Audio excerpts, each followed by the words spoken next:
"I thought I'd lost you," he said into her hair, voice breaking completely. "For the first time in 15 years, Caterina, I took up arms for someone. Not for power, not for my family's business, not for revenge. For you. Only for you." You are listening to a story exclusively narrated on the Dark Romance Stories channel. Relax and step into the world of love stories filled with mystery, emotions, and passion. Don't forget to like, subscribe to the channel, and leave a comment to support us. This content is the property of Dark Romance Stories. Please do not copy or re-upload it in any form. The third body arrived at Northwestern Memorial at 4:47 in the morning, and Dr. Caterina Bellini knew before she even looked at the chart that something was wrong with the world again.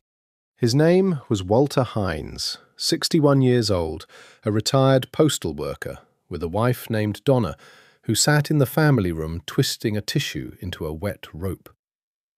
He'd been on lisinopril and a generic cardiac maintenance drug called cortisol for 11 months. He had come into the ER complaining of chest tightness and dizziness, and 40 minutes later, his heart had simply stopped trying. Caterina had seen 2 patients like this in the last 6 weeks, both older, both on cortisol, both with labs that made no clinical sense. Potassium levels that spiked without explanation, liver enzymes that told a story no cardiologist wanted to read. She stood over Walter Hines's chart at the nurses' station long after the code had been called, after the resident who'd run it had gone to find coffee and a place to cry where no one could see him. She wasn't supposed to be doing detective work. She was a third-year resident with a dissertation deadline and an attending who thought she asked too many questions in rounds. But 3 deaths in 6 weeks, 3 patients on the same medication, 3 families who would never know why. That wasn't a coincidence. That was a pattern. And patterns were the only language Caterina Bellini had ever fully trusted. "You're still here," said Priya, the night charge nurse, passing with a tray of empty syringes. "Go home, Cat. You look like you got hit by the L train." "Pull me the batch numbers on the cortisol from the pharmacy log," Caterina said instead. "All 3 patients. I want to know if they're from the same lot." Priya raised an eyebrow but didn't argue. Nobody really argued with Caterina once she had that look, the one that made her dark eyes go very still, like a lake right before a storm decides whether or not to break. "You think it's the meds?" "I think 3 deaths from the same supposedly safe drug in 6 weeks isn't medicine. It's math. And the math doesn't add up." She didn't sleep that night. She went home to her studio apartment in Pilsen, the one with the exposed brick her mother insisted made it look unfinished, made coffee she didn't drink, and pulled up every public filing she could find on Corvisol's manufacturer. A company called Meridian Pharma, headquartered in a glass tower on North Michigan Avenue, with a parent holding company registered in Naples, Italy, and a CEO whose name she had never heard before that night and would never be able to forget again. Lorenzo Camorra. She typed the name into a search bar the way you might press on a bruise to see if it still hurts. The press photo showed a man in his late 30s, dark hair threaded with the first silver, a jaw that looked like it had been built specifically to say no to things. Profiles called him a philanthropist, a self-made pharmaceutical innovator, a man who had brought affordable cardiac medication to underserved communities across the Midwest. There was a photograph of him cutting a ribbon at a children's clinic in Cicero, smiling the practiced smile of a man who had learned a long time ago that smiling cost nothing and bought everything. Caterina had spent 4 years of medical school being taught to trust data over instinct.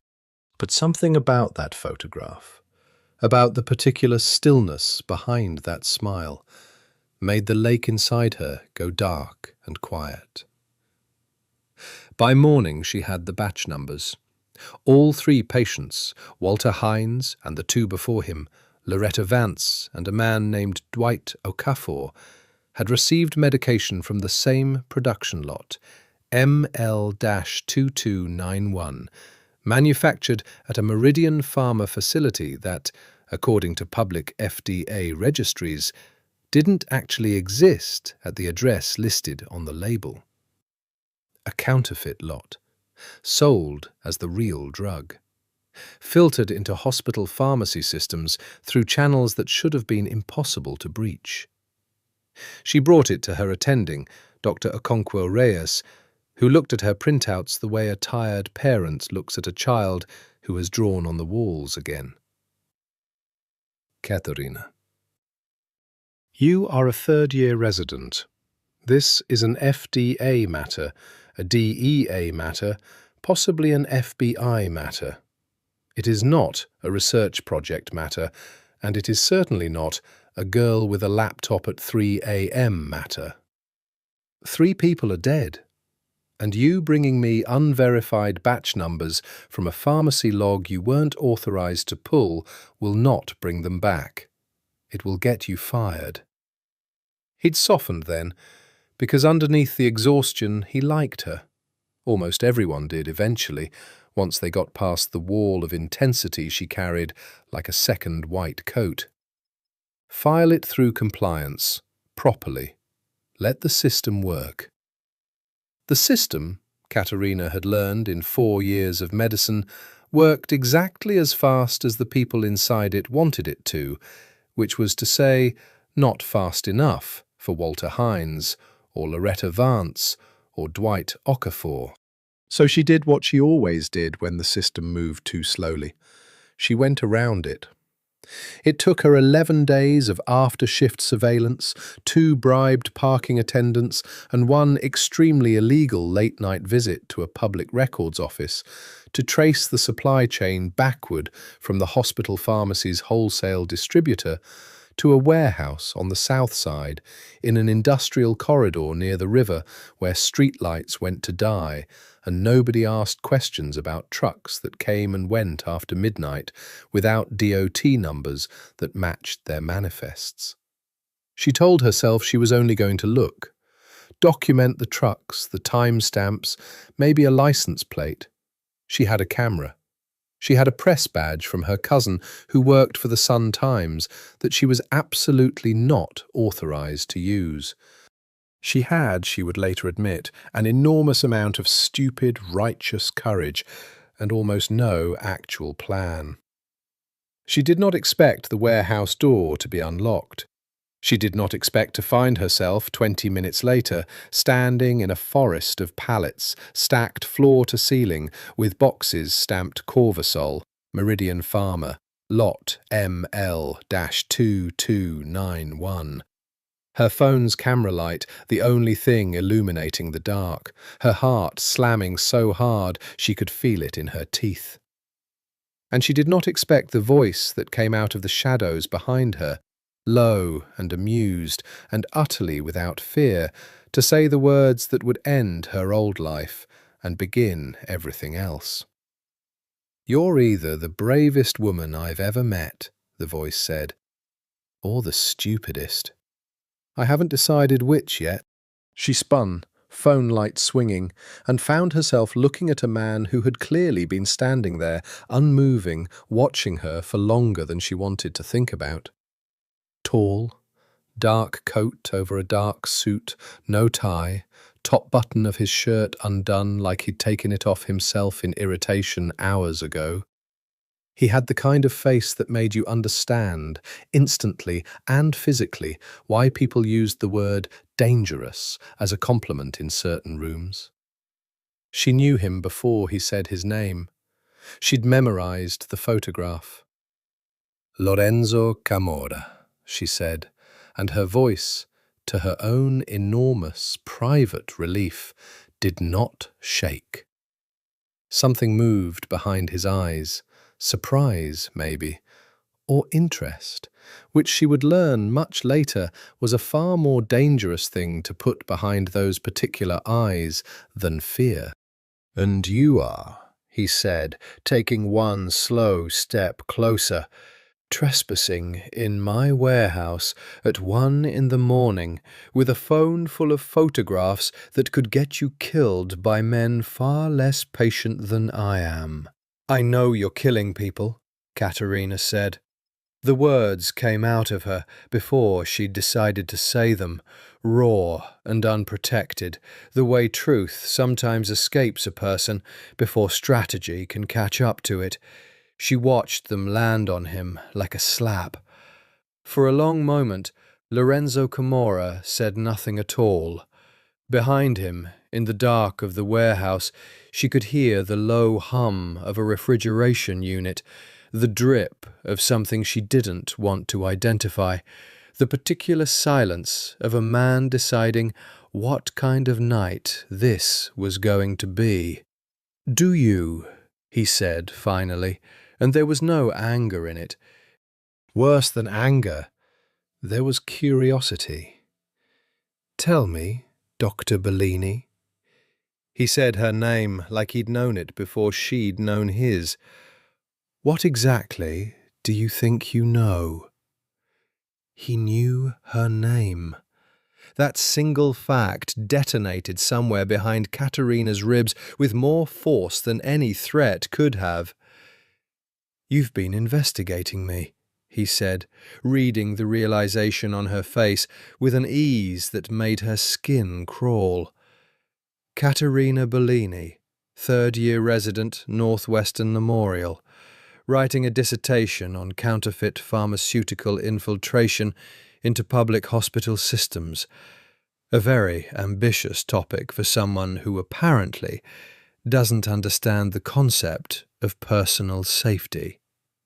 He tilted his head. "I had Marco run your name 2 days after you first pulled those batch records. Did you think a pharmacy log query goes unnoticed in a hospital I have people inside of?" The floor seemed to tilt slightly beneath her. "You have people inside the hospital?" "I have people inside a great many places, Dottoressa." He said the Italian honorific with a faint private warmth, as if it were a door he was choosing deliberately to leave open between them. "It is how men like me survive long enough to wear good suits and give interviews about philanthropy."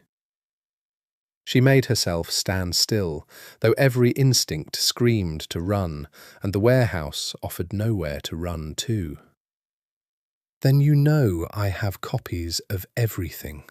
The batch numbers, the photographs, the supply chain documents. If something happens to me—" "If something happened to you," he interrupted, not unkindly, "it would not be by my hand, and it would not be tonight. And you would know that already if you had done even slightly more research before breaking into a building owned by a man whose family has been called, by people far less polite than journalists, animals."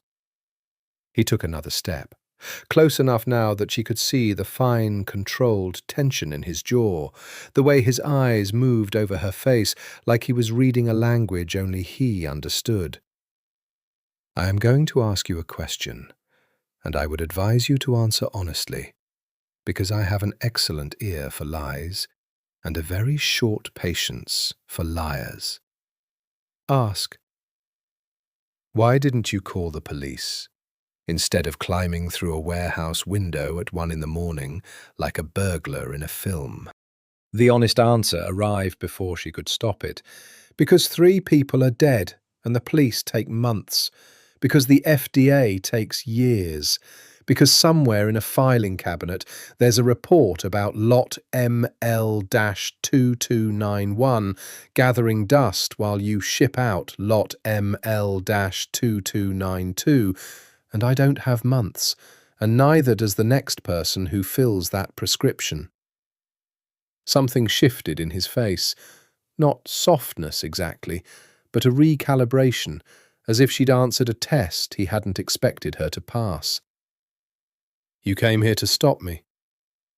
"I came here to find proof." "And what will you do?" he asked, voice dropping lower, almost gentle now.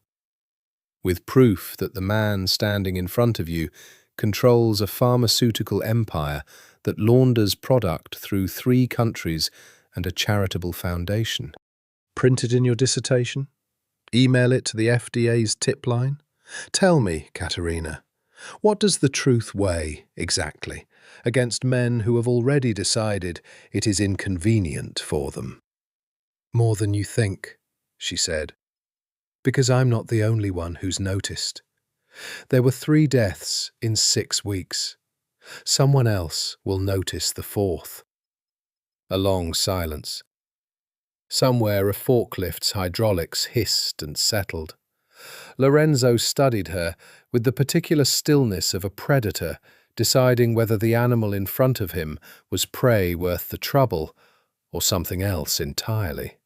Something he had not expected to find in a cold warehouse on a Tuesday night. "There won't be a 4th, he said finally. "Excuse me?" Lot ML-2291 was not supposed to leave the production facility. It was intercepted, diverted by people working for this organization without my authorization, sold into legitimate supply chains by men I am, as we speak, in the process of finding and removing. I did not order 3 deaths, Dottoressa. I do not deal in counterfeit cardiac medication that kills postal workers and grandmothers. Whatever you believe a man like me to be, you should know precisely what I am before you decide how much to hate me for it." Caterina stared at him, trying to find the lie in his face, and finding instead something that frightened her infinitely more. Conviction. "You expect me to believe you?" "I expect nothing from you, except what you've already shown me tonight, that you are smarter than the situation you've put yourself in, and braver than is good for either of us." He reached into his coat. She flinched, and he noticed, and something flickered across his face that might have been the first genuine regret she'd seen from him, and withdrew not a weapon, but a card, plain white, a single phone number embossed in black. "I am going to make you an offer, and you are going to listen to the entire thing before you say no. Because saying no to half an offer is how stupid people get themselves killed. And you, Dr. Bellini, despite tonight's evidence to the contrary, do not strike me as stupid." "I'm listening." "You will say nothing of what you found here tonight? No reports, no leaks, no late-night calls to journalist cousins with stolen press badges?"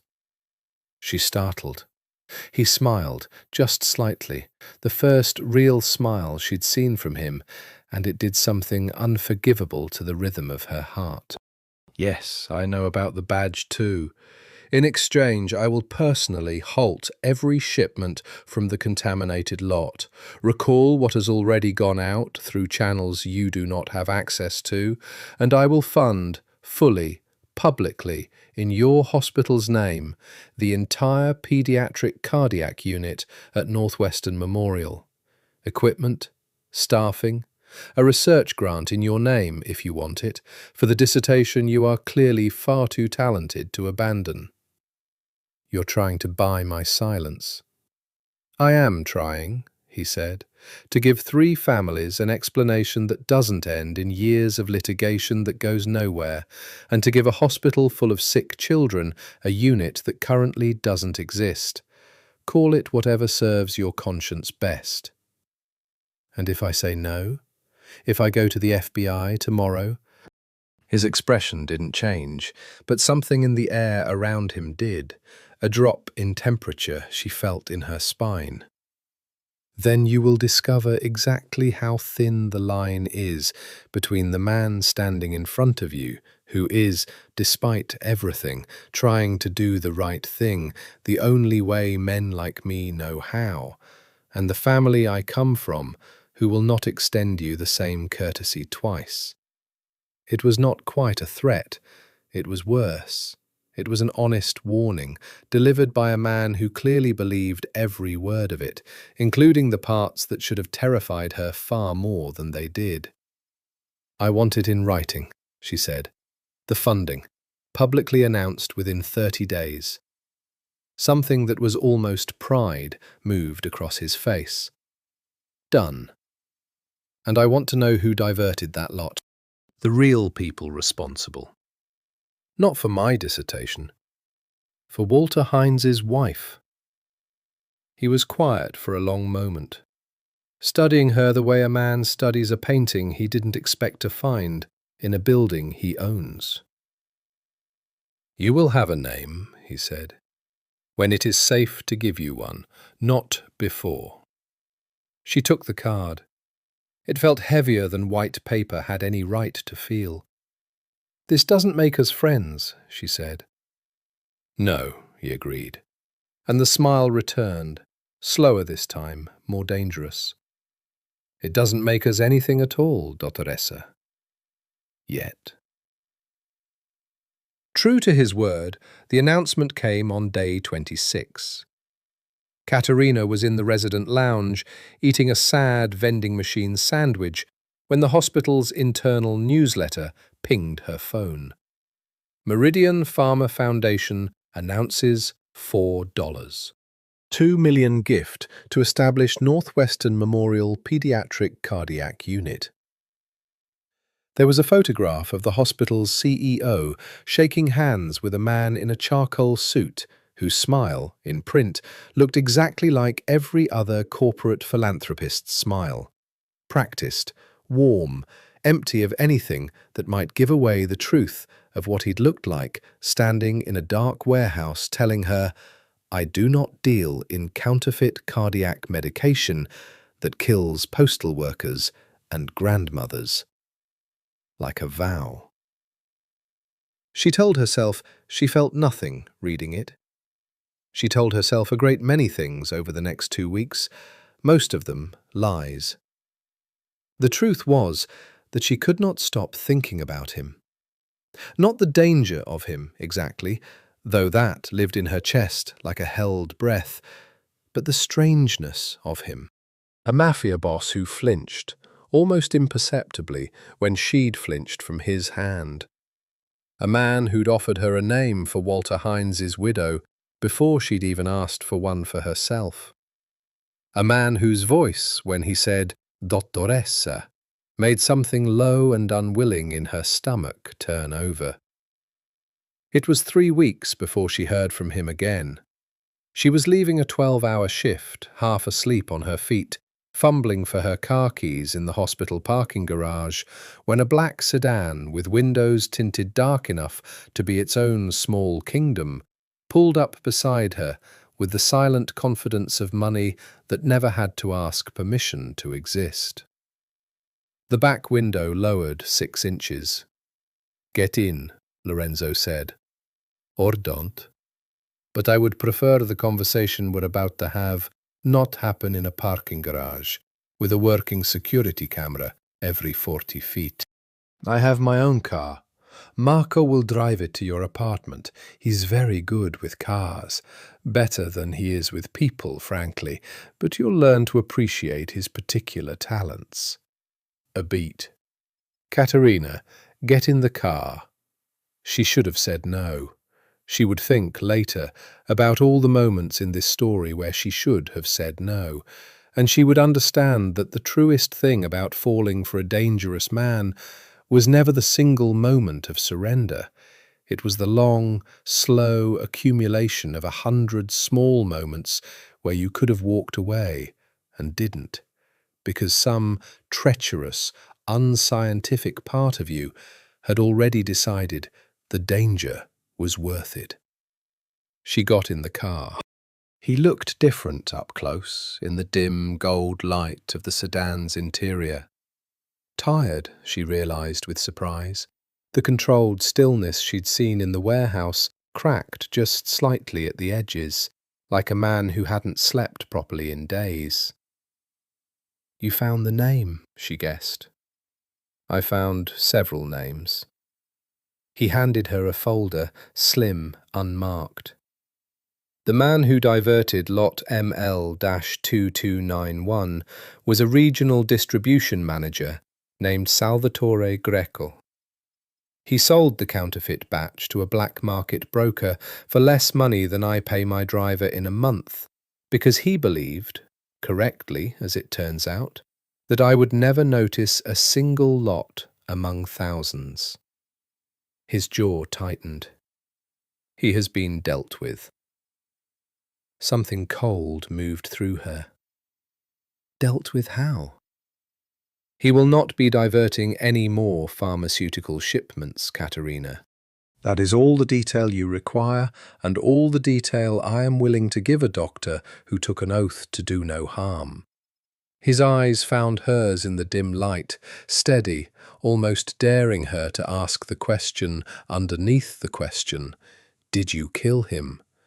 And she found, to her own quiet horror, that she didn't actually want the answer badly enough to ask. What you will find in that folder is everything Walter Hines' widow needs to understand what happened to her husband, framed in language a grieving woman can survive reading. There is also a number for a foundation that will cover funeral costs and ongoing financial support for both surviving families, structured so that no money trail ever touches my name or yours. She opened the folder, read, "Found, exactly as promised, the truth told gently, the way you'd explain death to someone you actually cared about, sparing further pain." "Why are you doing this?" she asked finally, looking up. "The real reason, not the press release reason." Lorenzo was quiet for a long moment, looking out the tinted window at the grey Chicago night sliding past, streetlights smearing gold across his profile. When he spoke, his voice had lost its careful polish, gone rougher, lower, more dangerous in its honesty than anything he'd said in the warehouse. "Because once," he said, "a long time ago, someone I loved more than my own life took a medication that was supposed to save her, and it killed her instead.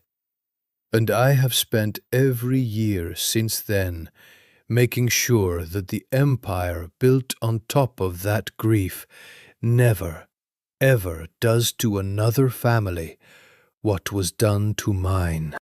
He turned to look at her, and whatever mask he wore for boardrooms and ribbon cuttings had slipped entirely away, leaving something raw and old and very tired underneath. "You wanted to know what I am, Dottoressa. That is what I am. A man trying to control a fire he didn't start, in a house that's been burning for 15 years. The car had stopped outside her apartment building without her noticing. Neither of them moved to end the silence that followed. "Who was she?" Caterina asked softly. "The person you loved." His eyes went somewhere far away, somewhere she understood instinctively she had not yet earned the right to follow him to. "Another night," he said, "if there is one."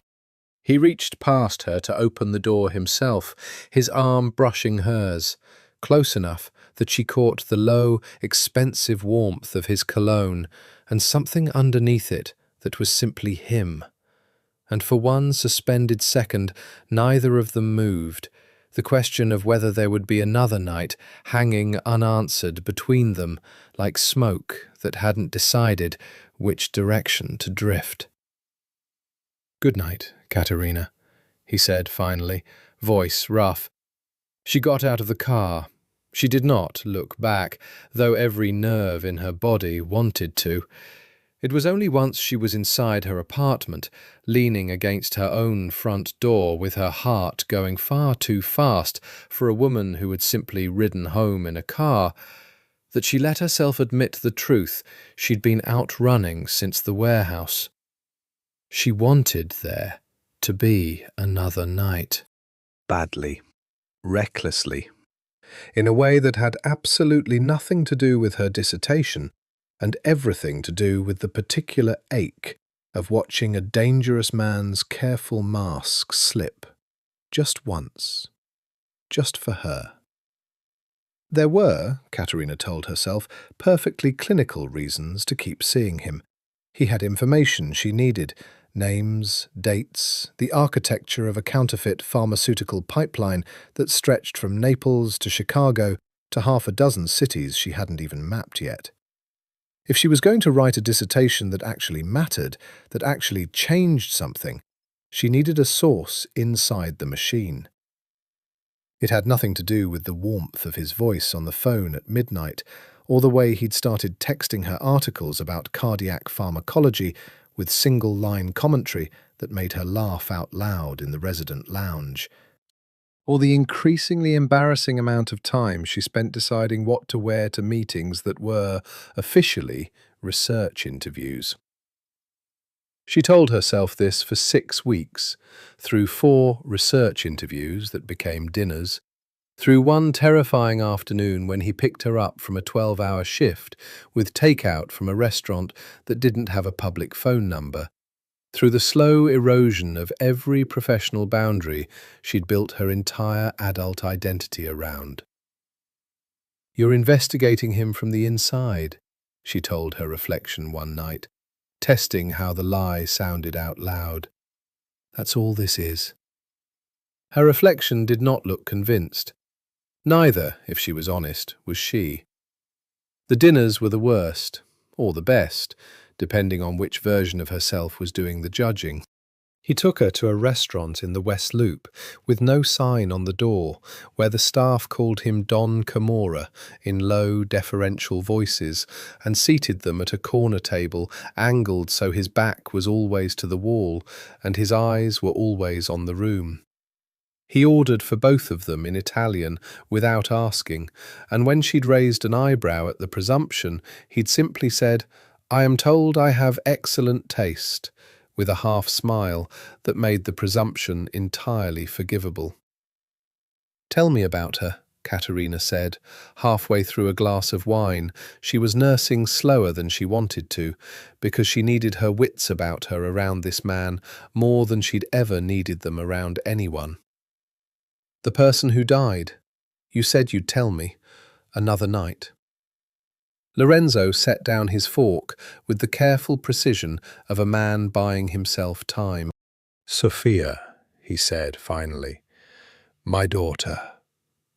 The word landed in Caterina's chest like a stone dropped into still water.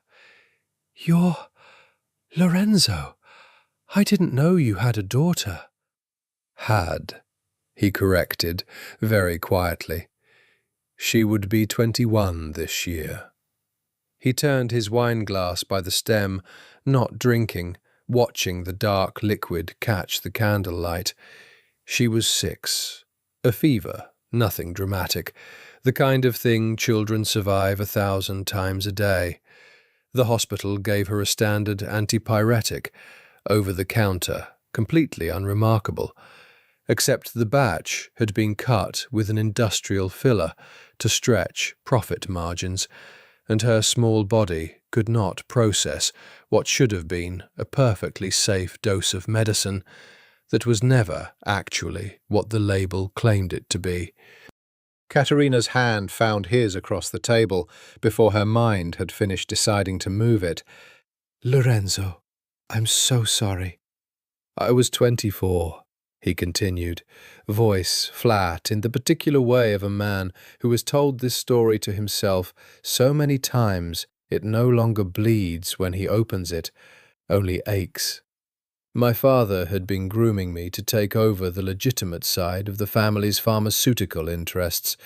Distribution, mostly, some manufacturing. I thought it was a businessman's life. Boring.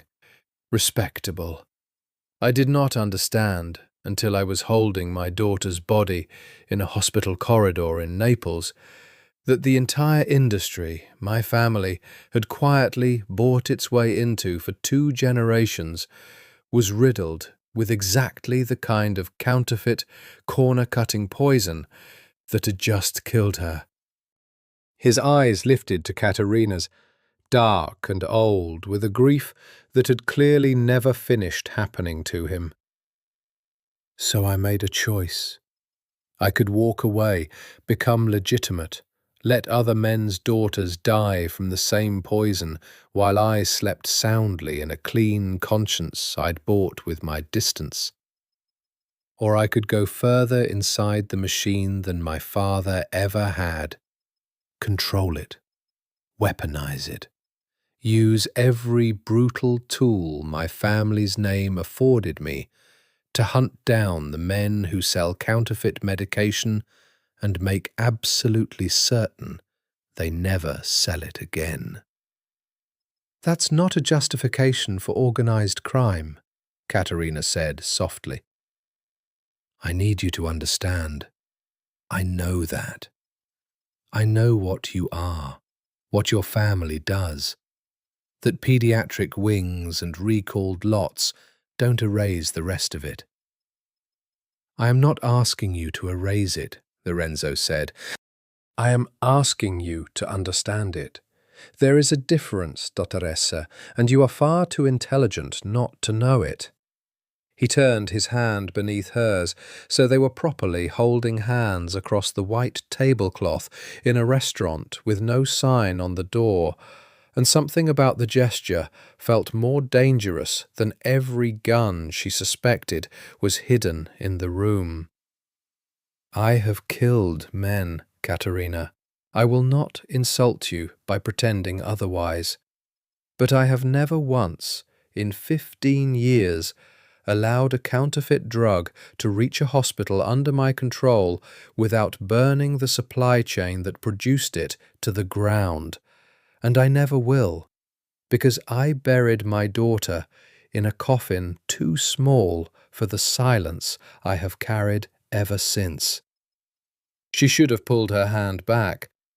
She thought about it, genuinely, clinically considered it, the way she considered every dangerous variable in her life, and found that she didn't want to. Why are you telling me this? She asked. All of it, the real version, not the press release version. Because you came to a warehouse alone in the middle of the night and looked a man capable of killing you directly in the eye and told him the truth instead of begging for your life, Lorenzo said, voice dropping into something rougher, more honest than she'd ever heard from him. Because I have spent 15 years surrounded by people who tell me exactly what I want to hear. And you are the first person in longer than I can remember who has told me only what is true. His thumb traced once, slow and deliberate, across her knuckles. Because I think, Dottoressa, against every instinct I have spent a lifetime perfecting, that I am beginning to fall in love with you, and I find I am no longer interested in pretending I am not.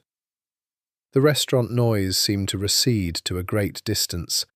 Caterina sat very still, heart hammering, the careful, clinical distance she'd been constructing for 6 weeks, collapsing all at once like a building with its foundation finally given out.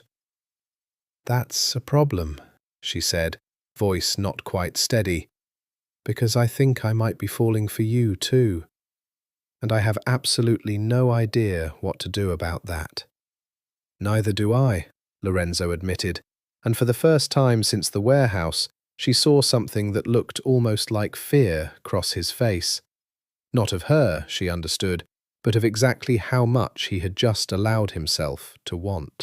But I find, for the first time in 15 years, that I am willing to find out. Falling for Lorenzo Camorra, Caterina was discovering, came with a syllabus she had never agreed to enroll in. There were rules now, unspoken at first, then increasingly spoken, delivered in the calm, absolute cadence of a man who had survived this long precisely because he left nothing to chance. She was never to meet him at the same restaurant twice in 1 month. She was never to text him anything specific about timing or location. Marco, his driver, a broad-shouldered man with kind eyes and a permanent 5 o'clock shadow, would simply appear, as if summoned by atmosphere alone, exactly when and where she was needed. She was never, under any circumstances, to mention his full name in a public place, not even in a hospital cafeteria 3 miles from anywhere that mattered. "You're being paranoid," she told him one night, lying with her head on his chest, in the penthouse he kept on the 61st floor of a building whose name she'd been instructed never to say out loud. The city spread beneath them in a glittering, indifferent grid. "I am being alive," he corrected, fingers moving slowly through her hair in a way that had become over the past month the single most reliable cure for the chaos of 12-hour shifts she had ever discovered. "There is a difference between the two, that men in my family learn early, or they do not learn it at all, because they are buried before the lesson takes." "Is that a joke?" "It is the least funny true thing I have ever said to you." He shifted, propping himself on one elbow to look down at her, and even now, a month into whatever this had become, the sheer intensity of his attention still did something physically destabilizing to her pulse. There are families who would consider it a significant strategic opportunity to know that Lorenzo Camorra has fallen for a doctor with no protection, no security detail, and an apartment with a lock any teenager could pick in under a minute. "You've checked my lock. I had it replaced 3 weeks ago. You didn't notice because Marco is, as I mentioned, very good with things that aren't people." She sat up, pulling the sheet with her, half laughing, half genuinely unsettled. "Lorenzo, you can't just replace my locks without telling me." "I can," he said simply, "and I will continue to, because the alternative is a version of this story where someone uses you to get to me, and I have already buried one person I loved because I failed to protect her. I will not survive doing that twice." The humour had drained entirely from his voice, replaced by something low and fierce that she was beginning to recognize as the particular shape of his love, possessive, absolute, terrifying in its intensity, and utterly, devastatingly sincere. "You are mine now, Caterina. I do not say that to claim you like property. I say it because it is the only word large enough for what I feel when I think about anything happening to you, and I am not a poet, so it is the best I have." She should have been afraid of a man who spoke about her like an asset to be secured. Instead, lying in his bed 61 stories above a city that had no idea what was happening in this particular glass tower, she found herself believing him completely, and worse, wanting to be claimed exactly this thoroughly by exactly this man. "I want to see your work," she said instead, because some part of her, the doctor, the researcher, the woman who had broken into a warehouse alone in the dark, still needed evidence, even now. "The real version, not the foundation, not the ribbon cuttings. I want to understand what you actually do, every day, to keep this promise you made me about counterfeit medication." Lorenzo studied her for a long moment, weighing something she couldn't name. "That is a significant request." "I'm a significant person to make it to." A slow, reluctant smile broke across his face, the rare, real one, the one that still made her chest ache every time she earned it. "Tomorrow," he said, "I will show you the part of my life I show almost no one. And then, Caterina, you will understand precisely what you have fallen in love with, and I will understand whether you are brave enough to stay." The next afternoon, Marco drove them to a nondescript office building in River North, the kind of building you walked past 1,000 times without ever wondering what happened on its upper floors. Inside, behind 3 separate security checkpoints and a door that required both a keycard and Lorenzo's thumbprint, was a war room that looked nothing like the glamorous penthouse she'd grown accustomed to. Fluorescent lights, whiteboards covered in supply chain diagrams, 6 analysts in shirt sleeves tracking shipment manifests across half the globe in real time. "This is Meridian Pharma's actual operation," Lorenzo said, leading her past a wall of monitors tracking cargo containers across an interactive map. "Not the corporate floor with the marble lobby. This is where we trace every batch of legitimate medication from raw ingredient to pharmacy shelf, and where we hunt for the gaps, the places counterfeiters insert themselves into supply chains that should be airtight." He gestured to a woman bent over a terminal, fierce concentration on her face. "Elena runs forensic batch tracing. She found Salvatore Greco's diversion route in 9 days, which is, by industry standards, extraordinary." Caterina moved slowly through the room, watching analysts cross-reference shipping manifests against hospital intake logs, watching a man flag an anomalous batch number with the same intensity she'd watched residents flag abnormal labs. It was, she realized with a strange, vertiginous lurch, exactly the kind of work she'd spent her entire dissertation trying to do alone, with a fraction of the resources, a fraction of the access, and none of the danger that came with actually being able to act on what you found. "This is real," she said softly. "This is actually real." "Did you think I was lying?" "I thought," she said carefully, "that I had fallen for a story you'd told me to make yourself easier to love. I didn't expect this, the scale of it, the seriousness."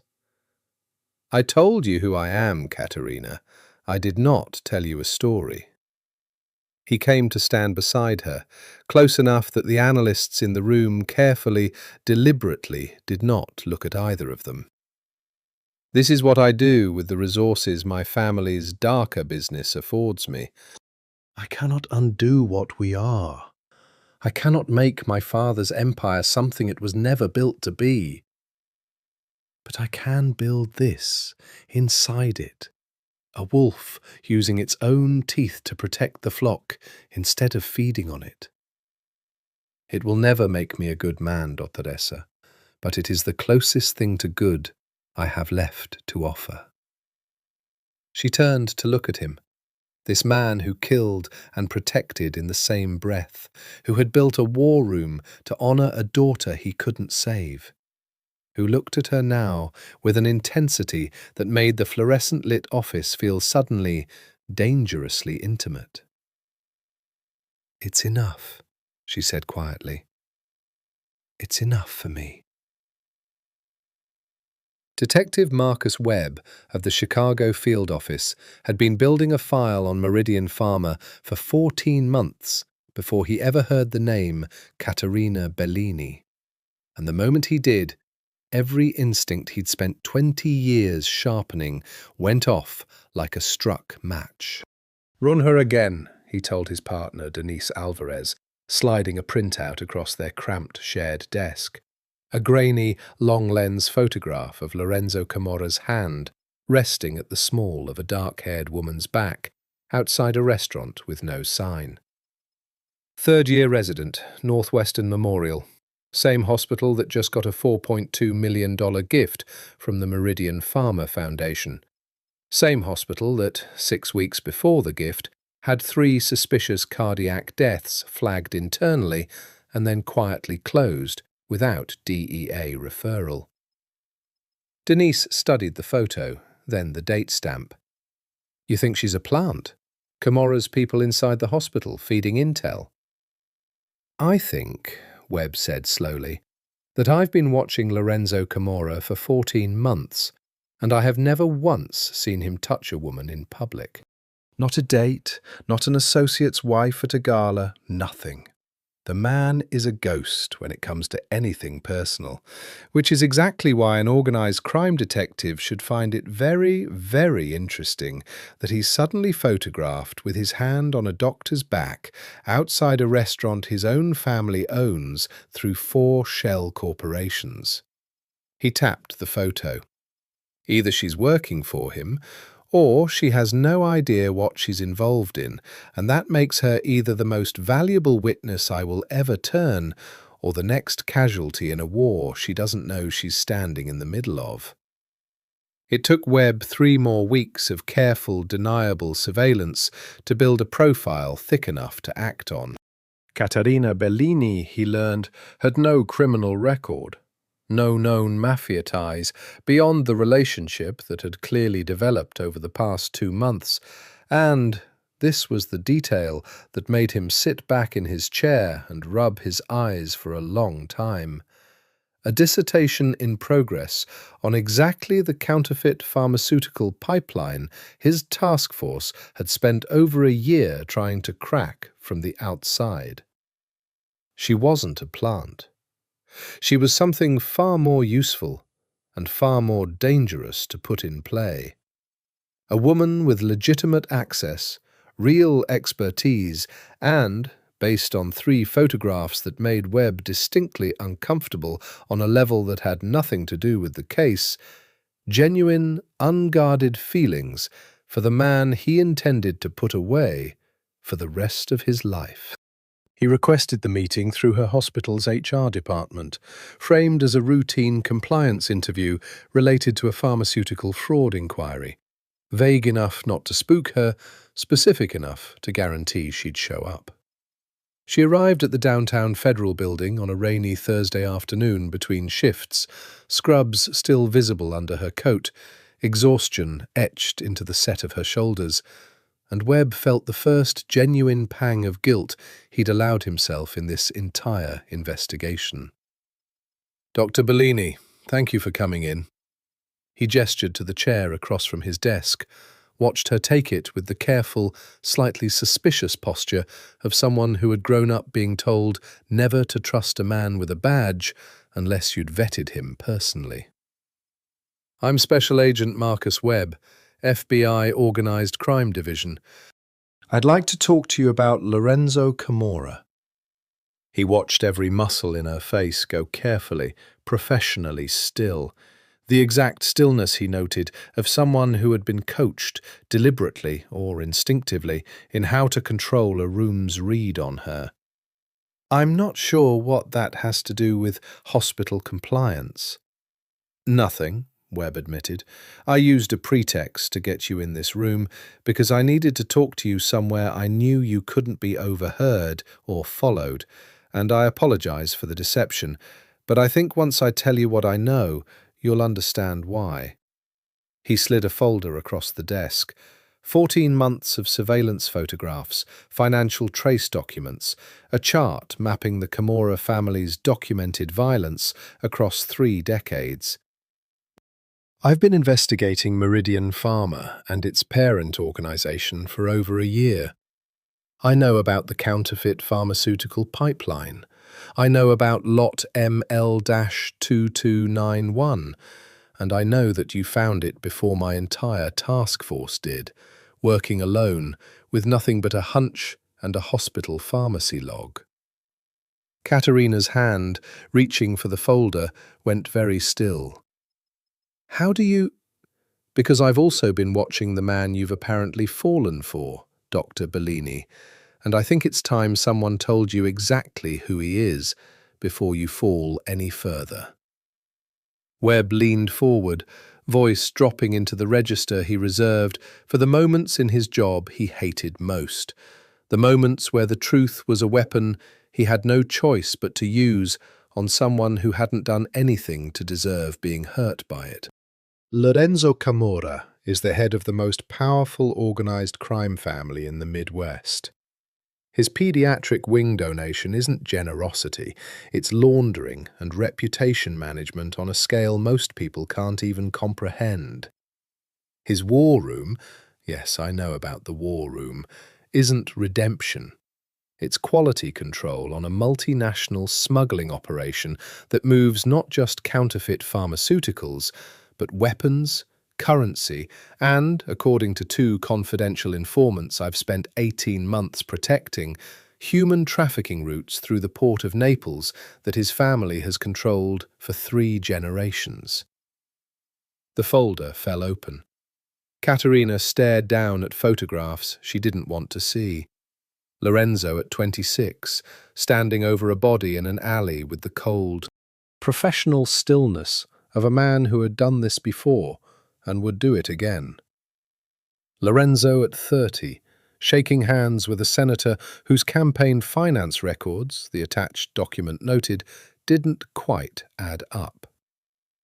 Lorenzo, 6 months ago, at a restaurant with no sign on the door, his hand resting possessively at the small of her own back. "I love him," she heard herself say, the words arriving before she'd decided whether they were a confession or a defense. "I know," Webb said, and something in his voice was almost gentle. "That's exactly why I need your help." "No," Caterina said, for the 4th time, standing now, the folder of photographs still open on the desk between them, like an accusation neither of them could close. "Absolutely not. I'm not going to wear a wire into a man's home and feed you evidence to put him in prison for the rest of his life."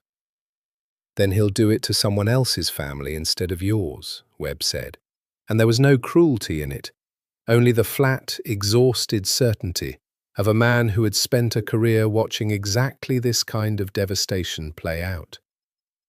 "I'm not asking you to fabricate anything, Dr. Bellini. I'm asking you to keep doing exactly what you're already doing, being close to him. Except now you tell me what you see. Shipment dates, names, the location of the war room you've apparently already toured." He saw her flinch and pressed forward anyway, because that was the job. Because somewhere a 4th Walter Hines was waiting in a pharmacy line that hadn't been shut down yet.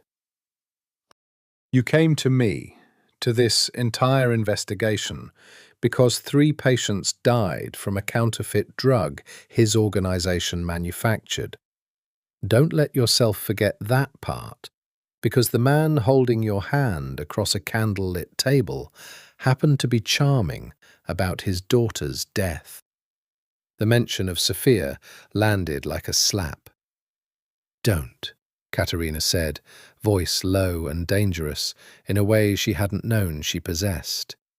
"Don't use his daughter against him in this office.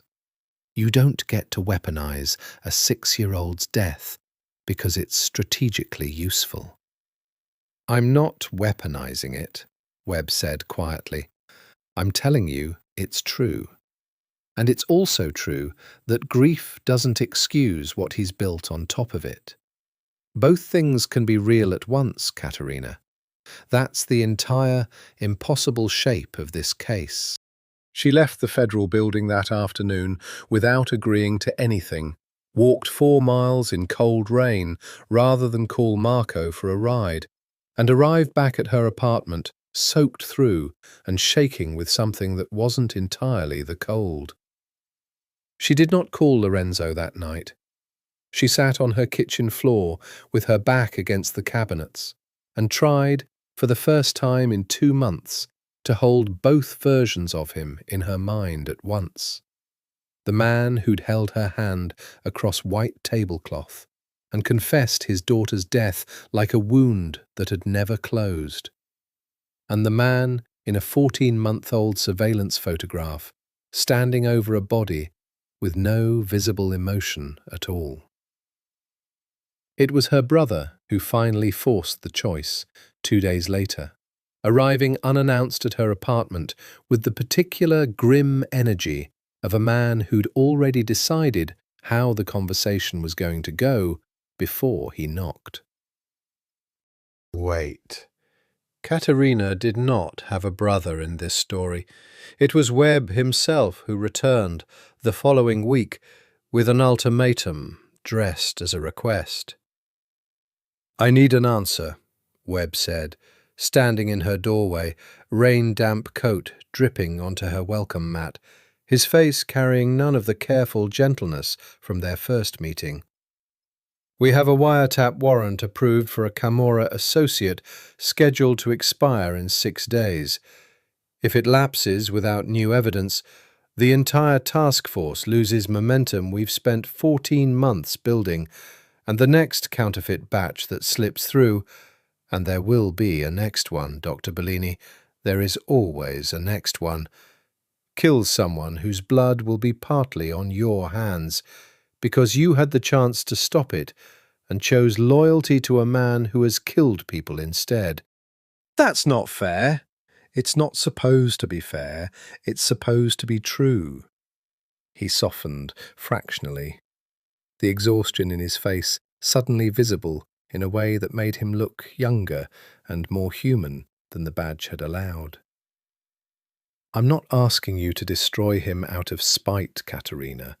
I'm asking you to help me build a case airtight enough that when this finally comes apart, and it will come apart, these things always do, there's a version of justice that includes accountability without you having to watch federal agents drag him out in handcuffs in front of cameras while his organization burns the city down looking for whoever talked. You can be a careful witness instead of a casualty, but only if you start now." She thought of Walter Hines's widow, the tissue twisted into a wet rope. She thought of Lorenzo's hand tracing slow circles across her knuckles in a restaurant with no sign on the door, saying, "I think I am beginning to fall in love with you." She thought of a 6-year-old girl whose death had built both the empire and the man who tried, in his broken, brutal way, to atone for it ever since. "I need time," she said finally. "You have 6 days." The door closed. Caterina stood alone in her apartment, the rain still drumming against the windows, and understood with sudden, terrible clarity that whatever came next, there was no version of her life that let her keep both the man she loved and the conscience that had made her fall for him in the first place. She was going to have to choose. And worse, far worse, she was going to have to find a way to make that choice without him ever knowing she'd been forced to make it at all.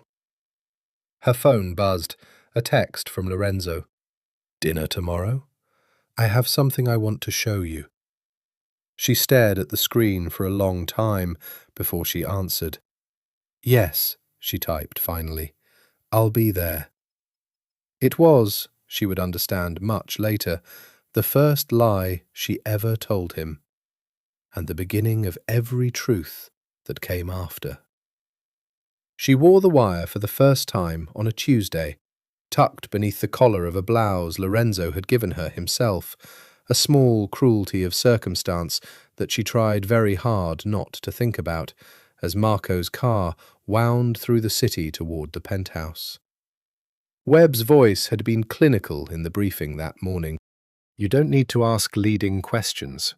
You don't need to manufacture anything. Just let him talk the way he always does, and let the recorder do the rest." It had sounded simple in a windowless federal office. It felt like a slow, surgical betrayal now, riding up 61 floors in an elevator that smelled faintly of his cologne, toward a man who had no idea the woman he loved was carrying a microphone against her own skin. "You're quiet tonight," Lorenzo said when she arrived, studying her with the particular attentiveness that had once felt like the safest thing in her life, and now felt like the most dangerous. "Long shift?" "Something like that." She let him pour her a glass of wine she had no intention of finishing, let him lead her to the floor-to-ceiling windows where the city spread out beneath them in its glittering, indifferent grid. Let herself, for one terrible, treacherous moment, simply exist inside the fiction that this was still an ordinary night between two people who loved each other without complication. "I want to show you something," he said, and there was an uncharacteristic nervousness in it, a vulnerability she'd rarely seen from him. He led her to a locked drawer in his study, withdrew a small velvet box, and for one suspended, vertiginous second, Caterina's entire body went cold with the terrible, specific fear of a woman about to be proposed to by a man she was actively helping the FBI build a case against. It was not a ring. It was a key. "To this apartment," he said, "and to the one in Naples. The one that belonged to my grandmother before my father sold off everything that wasn't profitable." He pressed it into her hand, his fingers warm and steady around hers. "I want you to have somewhere that's yours, Caterina. Not borrowed, not arranged by Marco. Somewhere you can go whether I'm in the room or not. Because I have started to understand that the version of safety I've been offering you, locks I change without asking, drivers who appear like ghosts, is a safety built around my control of your life. And you deserve a version that's simply, unambiguously yours." The wire against her collarbone felt suddenly unbearably heavy. "Lorenzo, I know what I am," he continued, before she could find words for the guilt closing her throat. "I know what loving me costs a person. The danger, the secrecy, the version of yourself you have to fold away every time we're together. I am not a good bet, Dottoressa. I have never once pretended to be. But I am telling you, as honestly as I know how to tell anyone anything, that I intend to spend whatever years I have left making the cost worth what it buys you." His thumb traced her cheek, achingly gentle for a man whose hands she now knew with documented certainty had taken lives. "I love you. Not the careful, performed version of love I learned to fake for cameras and senators, the real, terrifying, inconvenient kind that makes a man who has spent 15 years building walls start handing out keys instead." Caterina closed her hand around the key and felt the wire record every word, and understood with sudden, devastating clarity that she was going to have to choose, soon, between the truth she'd promised Marcus Webb and the truth standing in front of her with his heart laid open on a velvet box. "I love you too," she said, and it was the truest thing she'd said in this apartment in weeks, and it broke something in her to say it while a recorder fed every word to a federal agent 4 miles away. "I need you to know that, whatever happens. I need you to know that part was never a lie." Something in his face shifted, a flicker of unease, gone almost before she registered it, the instinct of a man who had survived this long by reading rooms for exactly the kind of subtext she was, despite every effort, leaking into her voice. "Why does that sound like a goodbye?" "It's not," she said quickly, too quickly. It's not a goodbye. He studied her for a long moment, and she watched him decide deliberately not to push, a mercy she didn't deserve and couldn't afford to examine too closely. "Stay tonight," he said instead, voice rough. "Not because of the key or the apartment or anything except that I would like, for one night, to simply have you here, without the city or my family or your dissertation pulling at either of us." She stayed. She lay awake long after his breathing evened into sleep beside her, the key cold in her closed fist, the wire she'd removed before bed sitting in her bag like an unexploded device, and understood, with the particular clarity that arrives only at 3 in the morning when every defence has worn thin, that whatever case Marcus Webb built from tonight's recording, it would not include the moment that mattered most. The one where Lorenzo Camorra, the most dangerous man in Chicago, had handed her a key to his grandmother's house in Naples like it was the only thing in the world he had left to give. That recording, at least, she resolved, would belong to no one but her. 3 weeks into feeding Webb carefully selected fragments, shipment dates, never names, warehouse locations, never the war room's exact address, Caterina discovered the thing that would unmake every careful boundary she'd tried to build between informant and lover. She found it by accident, in the way most devastating discoveries happen, not through investigation, but through an unguarded evening when Lorenzo, 3 glasses of wine past his usual control, fell asleep on the couch with his phone unlocked on the coffee table beside him. She wasn't looking. She told herself that for a long time afterward, in the particular self-protective way people tell themselves things they need to be true. She had simply reached for the remote, and the phone's screen had lit beneath her hand, and there, in a photo album labelled only with a single date, a date she recognised with a cold lurch as 15 years and 2 months before tonight, was a folder of images she had no right to see, and could not, once she'd seen them, ever unsee. A little girl. Dark curls, Lorenzo's exact eyes, a gap-toothed smile in a school photograph that had clearly been scanned and preserved with the obsessive care of a man protecting the only physical evidence left of someone he'd loved more than his own life. Sophia, age 5, blowing out candles. Sophia, age 6, asleep on Lorenzo's shoulder, on what was probably a plane, his arm wrapped around her with a tenderness that made Caterina's throat close. And then, the last image in the folder, dated 3 days before the death he'd told her about at dinner, Sophia in a hospital bed, small and pale, an IV taped to the back of one tiny hand, Lorenzo crouched beside her, with his forehead pressed to her temple, eyes closed, a man already grieving someone who hadn't yet died. Caterina set the phone down with shaking hands.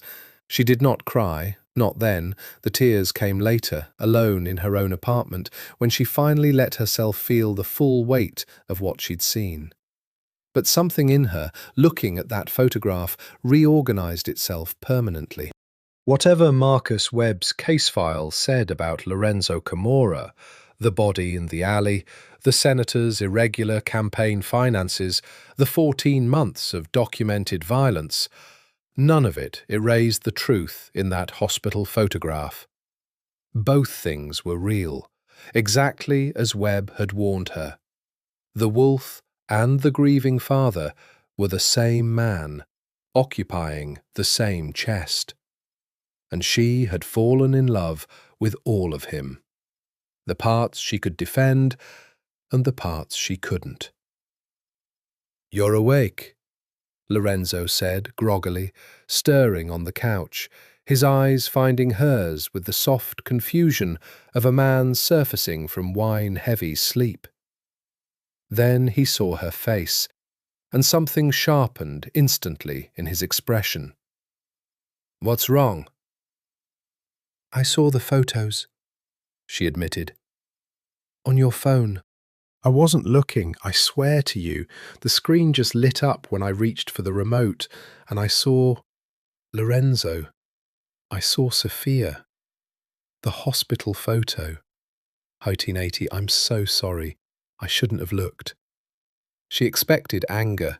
She'd seen, in the brief months she'd known him, exactly how cold his face could go when something breached the careful walls he kept around his grief. Instead, he was quiet for a long moment, and when he spoke, his voice was rougher than she'd ever heard it. "I have never shown anyone that photograph," he said. "Not my father, not my closest associates. Marco doesn't know it exists." He reached for her hand, pulling her down onto the couch beside him, and for the first time since she'd known him, Lorenzo Camorra looked entirely, unguardedly young.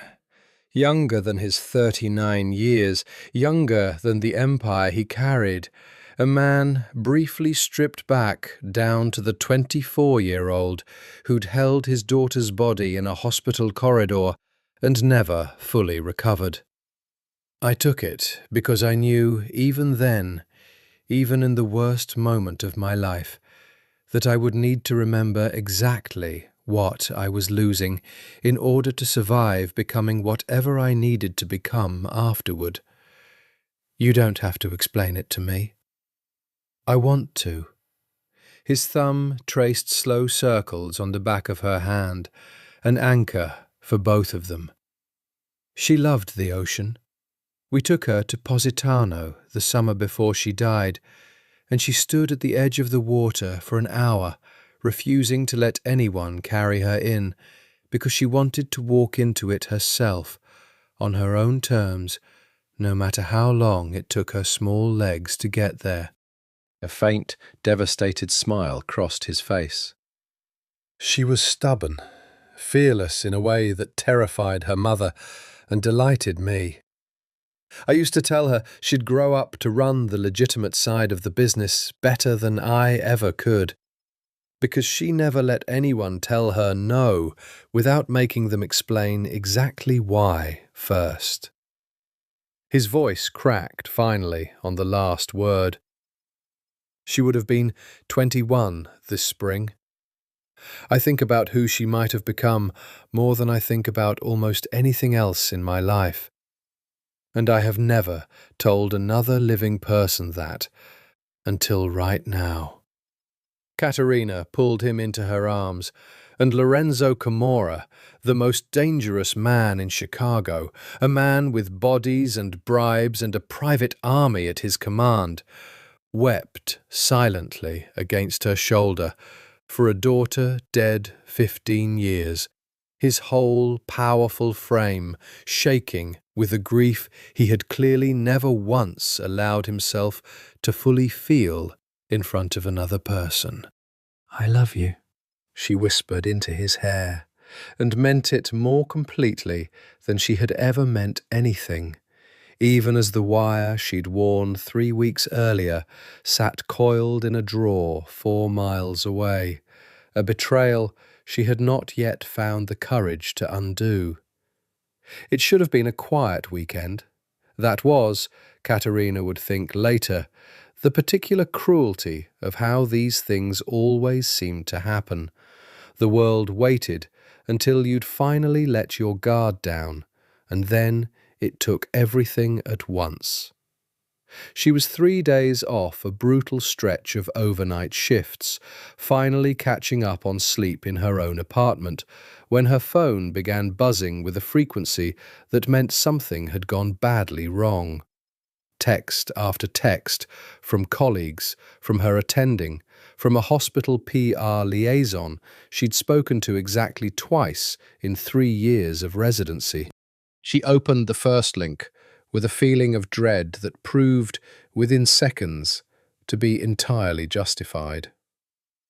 Chicago Tribune.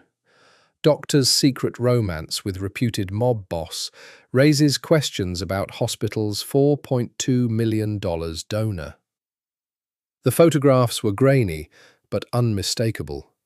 Caterina and Lorenzo outside the unmarked restaurant, his hand at the small of her back. The two of them on the 61st floor balcony, taken with a long lens from a building across the street she'd never thought to suspect. One, worst of all, of her getting into the unmarked black sedan outside the hospital parking garage, time-stamped, captioned with a question mark that did more damage than any accusation could have. Sources close to the Camorra organization, the article read, suggest Dr. Bellini may have provided privileged hospital pharmacy data that allowed Meridian Pharma to retroactively cover a counterfeit drug scandal before federal investigators could act. Northwestern Memorial has placed Dr. Bellini on administrative leave, pending an internal review. Caterina read it twice, 3 times, her hands gone numb around the phone.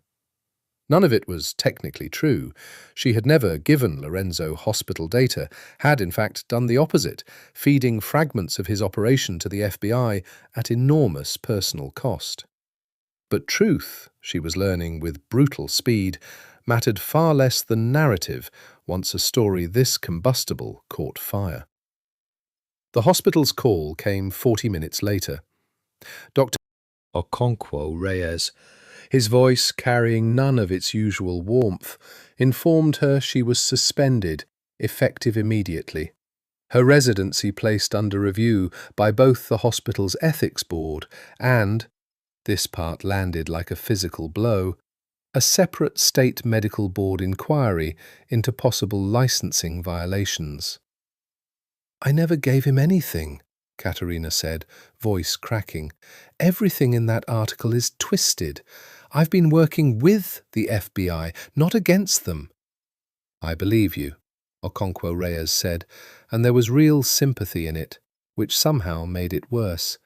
"But belief isn't evidence, Caterina, and right now the hospital's board sees $4 million in donor money, a federal investigation, and a resident photographed getting into a known crime boss's car. They need to be seen doing something." "I'm sorry. I wish I had better news." She called Webb next, fury and panic warring in her chest in roughly equal measure. "Did you leak this?" "No," he said, and his voice carried a tightness that told her something had gone wrong on his end too, something he hadn't yet decided how much to tell her. "But I have a guess who did.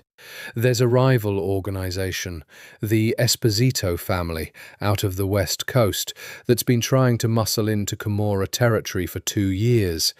If they got wind that you were feeding us intel, the smartest move available to them isn't to expose you to us. It's to expose you to him, publicly, in a way designed to look like you were always working against him from the start. Burn your credibility with both sides at once." The implication landed with sickening clarity. "You think Lorenzo's people will think I'm a federal informant?" "I think," Webb said carefully, "that whoever leaked this story wanted exactly that conclusion drawn by exactly the people who would react to it with violence instead of due process." A pause, heavier than the silence around it deserved. "Caterina, I need you to consider, very seriously, whether it's time to come in. We can offer protective custody while this settles. It's not ideal, but it's safer than wherever you are right now. I'm not going into hiding because of a tabloid article. It's not just a tabloid article anymore. It's a target painted on your back by an organization that has, by your own account, already killed a man for diverting a single pharmaceutical lot." Webb's voice dropped lower, urgent now. "I need you to lock your doors, stay where you are, and wait for someone from my office. I'm sending a unit to your apartment within the hour." She hung up before he finished the sentence, hands shaking, and called Lorenzo instead. The only call that actually mattered, the only conversation she could not survive not having before whatever came next. He answered on the first ring, voice already tight with a fury she'd never heard directed anywhere but at her enemies, and for one terrible second she thought it was directed at her. "I've seen it," he said before she could speak. "I want you to listen to me very carefully, Caterina, because I do not have much time before this situation becomes far more dangerous than a newspaper article. I do not believe you gave them anything. I know you. I know what your face looks like when you're hiding something, and I have never once seen it directed at me. Until 3 weeks ago. And I chose then to trust the woman in front of me over the suspicion in my chest. And I do not regret that choice now."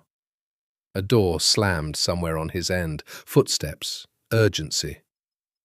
"But there are people in my organization who will not extend you that same trust, and within hours there will be a decision made about what to do with you that I may not be able to control. I need you to leave your apartment.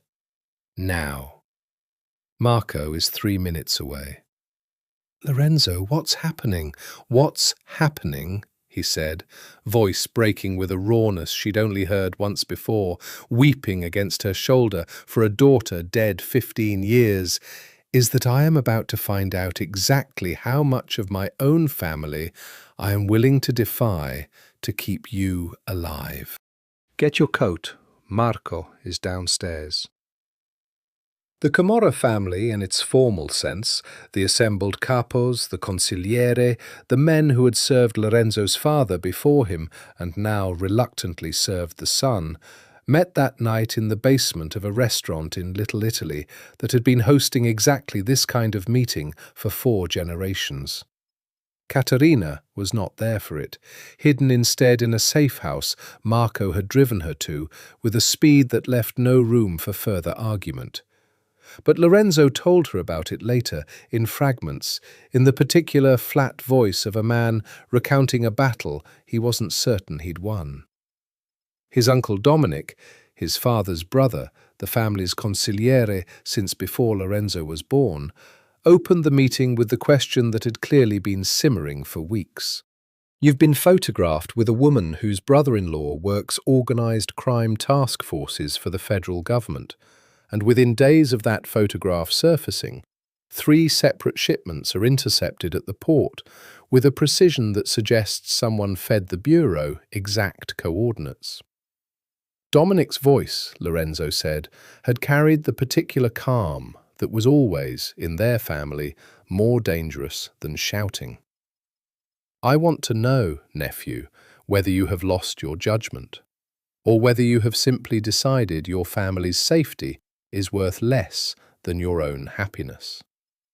"Caterina is not feeding anyone information," Lorenzo had said, and even repeating it to her later, his jaw had tightened with the memory of having to defend her to men who had known him his entire life. "I have watched her face under pressure that would break most trained operatives, and I am telling you, on my own life, that the woman I love is not your leak."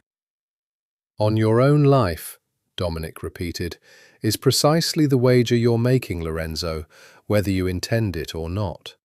We are not asking you to prove her innocence in a court of law.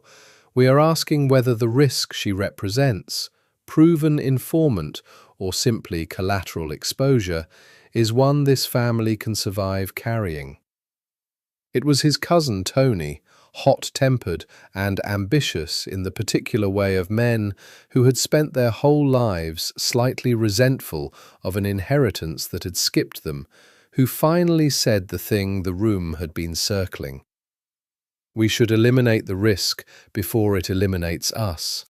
The woman disappears, the story dies, the federal pressure eases within a month."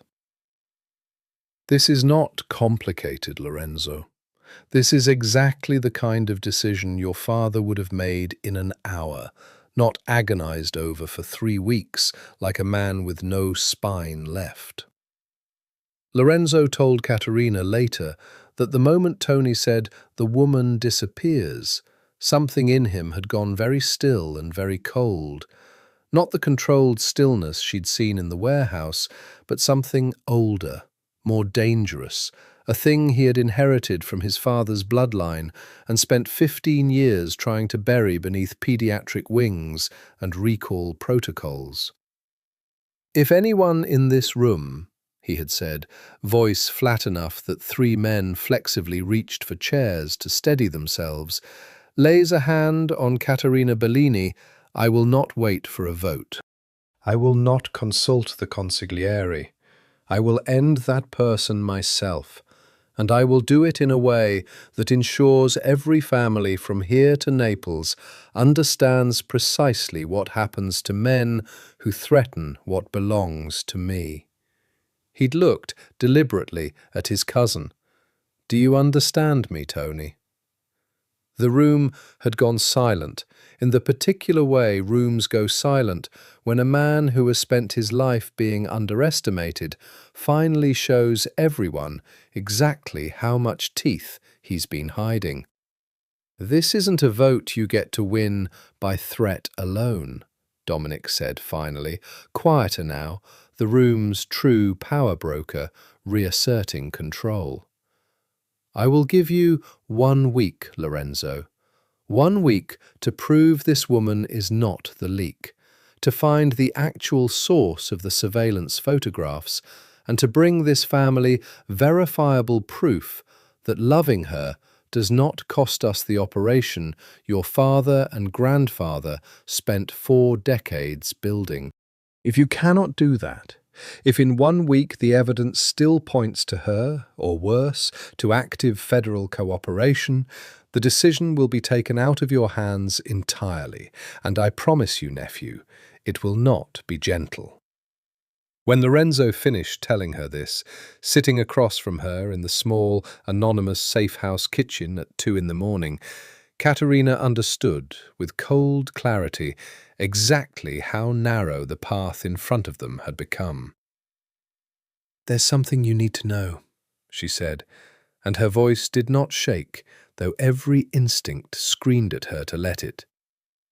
"Something I should have told you weeks ago, and didn't, because I was a coward, and because some part of me genuinely believed I could protect both of us by keeping it secret." She met his eyes. "I wore a wire, Lorenzo. Once. In your penthouse, the night you gave me the key. I've been feeding the FBI fragments, shipment dates, warehouse locations, for almost a month." The silence that followed was the longest of her life. "I never gave them the war room's location," she continued, words coming faster now, desperate to land every piece of context before he could shut his face down into whatever expression came next. "I never gave them names. I edited every single thing I told them to protect you, even while I was technically betraying you. And I know that doesn't make it forgivable. But I need you to understand that I never stopped loving you, not for a single second, even while I was lying to you about it." Lorenzo sat very still, his hands flat on the kitchen table, his face unreadable in a way that frightened her more than any explosion of anger could have. "You're not their leak," he said finally, very quietly. "You're worse. You're their witness. Which means, Caterina, that the 1 week my uncle gave me to prove your innocence has just become the most dangerous deadline either of us has ever faced. Because the moment my family discovers what you just told me, no version of love I have for you will be enough to save your life." The discovery, when it came, did not come from Lorenzo's family at all. It came from inside his own organization, from the one place he had never thought to look. Marco found him 3 days later in the war room, face ashen, a tablet clutched in his hand like something that might detonate. "Boss, you need to see this." It was a video file. Security footage from a server room in the River North building, time-stamped 11 days earlier, showing a man Lorenzo had trusted for 6 years, his head of internal security, Vittorio Marchetti, copying files from a restricted server onto an external drive at 2 in the morning. "Vittorio," Lorenzo said, the name coming out of him like something physically painful. He's had access to everything. The war room's location, the shipment manifests, Caterina's file. "There's more," Marco said grimly, pulling up a second window. Encrypted message logs, recovered through a back door one of Elena's analysts had built into the organization's own internal communications years ago. Ostensibly for security audits, never intended for exactly this kind of discovery. The messages were between Vittorio and an unlisted number that, when traced, led to a known fixer for the Esposito family. "She's the leverage," one message read. "Camorra's gone soft over a doctor. If we expose the relationship publicly, his own family does our work for us. If that doesn't break him, we take her directly. Either way, the operation collapses from the inside." Lorenzo read it twice, 3 times, something cold and absolute settling over his features that Marco had only seen once before, 15 years ago, in a hospital corridor in Naples. "He's the leak," Lorenzo said. "Not Caterina. Vittorio sold us to Esposito for, what, money? Position?" He looked up. "Where is he now?" "That's the problem, boss." Marco's jaw tightened. "He's not at the office. We pulled his phone location an hour ago. It pinged near the safe house." The blood left Lorenzo's face entirely. Caterina's safe house. He was already moving before Marco finished the sentence, taking the war room stairs 2 at a time, barking orders into a phone that connected him to 3 separate cars of men he trusted with his actual life, rather than merely his business. Every instinct he'd spent 15 years honing, screaming the same single fact. "I am too far away, and I might already be too late." At the safe house, Caterina had spent the morning doing the only thing that had ever made fear bearable for her, working, methodically, through the files Webb had left with her, cross-referencing supply chain data, looking for any thread that might prove what she now knew to be true, that someone inside Lorenzo's own organization was the actual source of the leak. She was so absorbed in the work that she didn't hear the back door's lock disengage, didn't hear footsteps until they were already in the kitchen doorway behind her. "Dr. Bellini." Vittorio Marchetti's voice was pleasant, almost gentle, which made it infinitely worse. "I'm sorry it's come to this, truly. You seem like a decent woman caught in a very bad family." Caterina's hand found the kitchen knife on the counter before her mind had fully processed the danger. Every instinct from a decade of emergency medicine. Assess the threat, locate the exit, buy time, firing in rapid, cold sequence.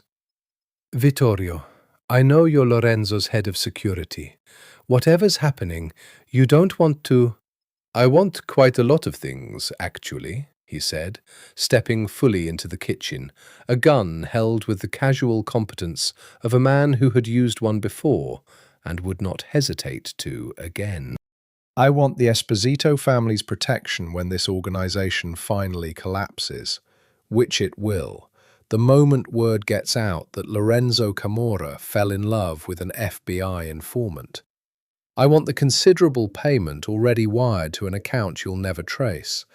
And I want you, Dottoressa, to come with me quietly, Because a hostage with real leverage is worth far more to my new employers than a body, and I would genuinely prefer not to make this messier than it needs to be. Lorenzo will kill you for this. Lorenzo, Vittorio said almost sadly, has spent 15 years building an empire on top of a dead daughter and calling it redemption. He will not survive what's coming, Dr. Bellini, with or without my help. The only question that matters right now is whether you survive it with him. He gestured with the gun toward the door. Come quietly, and I promise you a far better outcome than the one waiting for you if I have to make this difficult. Caterina's mind raced through every option with the cold, fast calculus she'd learned running codes in trauma bays. Comply and buy time, resist and risk immediate violence, stall and hope Lorenzo's people found the location before Vittorio got her into a car. She chose the only option that gave her any control at all. Okay, she said, raising her hands slowly, setting the knife down with deliberate, visible care. Okay, I'll come. It was, she understood even as she said it, both a surrender and the opening move of the only fight she had left to give. Lorenzo arrived at the safe house 11 minutes too late to stop the abduction, and exactly in time to find the single clue Caterina had left him on purpose, the kitchen knife, not put away, not hidden, but laid deliberately across the counter, pointing toward the back door. The only message she'd had time to leave, a man trained to read rooms for exactly this kind of silent signal. She left it for me, Lorenzo said, kneeling by the counter, his voice carrying a controlled fury that made even Marco take an instinctive step back. She knew I'd understand. Direction of travel. She's telling me which way they went. He stood, already moving, already barking coordinates into his phone, every trace of the careful, philanthropic businessman entirely gone, replaced by something Marco had heard about from older men in the organization, but had genuinely never witnessed himself.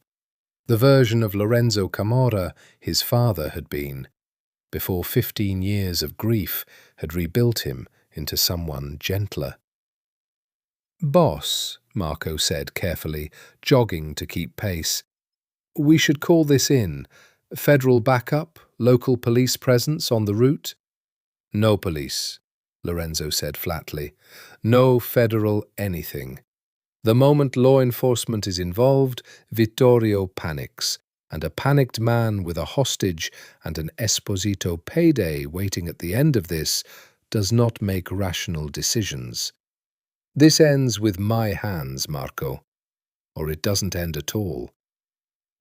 It took 4 hours of brutal, methodical tracking, traffic camera footage Elena pulled through a backdoor system, a gas station purchase on a card Vittorio had stupidly forgotten was still linked to organization funds, a toll booth camera that placed a black SUV heading toward an industrial property on the city's southwest side that, Lorenzo realized with a cold lurch of recognition, his own family had used for exactly this purpose 2 decades earlier, before he'd taken over and quietly shut down every facility his father had once used for things he refused to let himself think too hard about. He went in alone.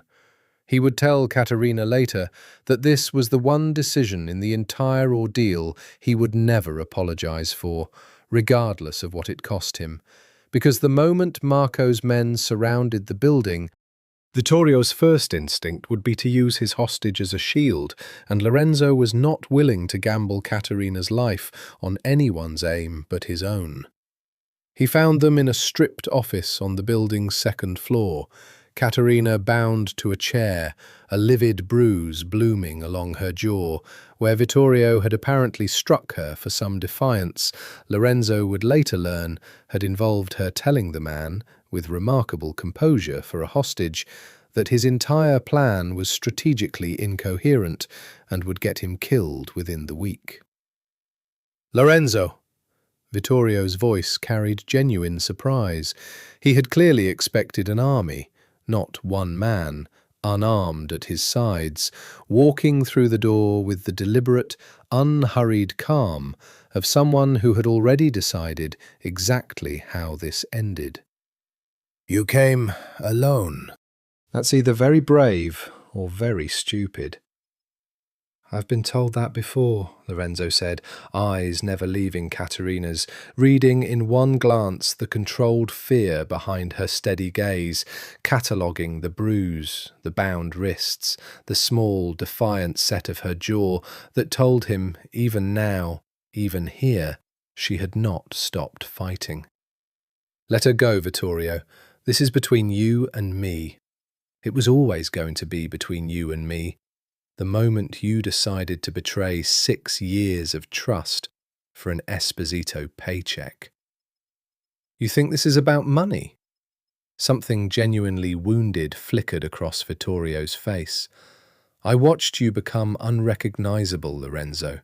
The man who used to understand that this family survives through strength, through fear, through being the thing other organizations are afraid to cross. And you turned us into a charity. Pediatric wings. War rooms tracing supply chains like we're a legitimate corporation instead of what we actually are.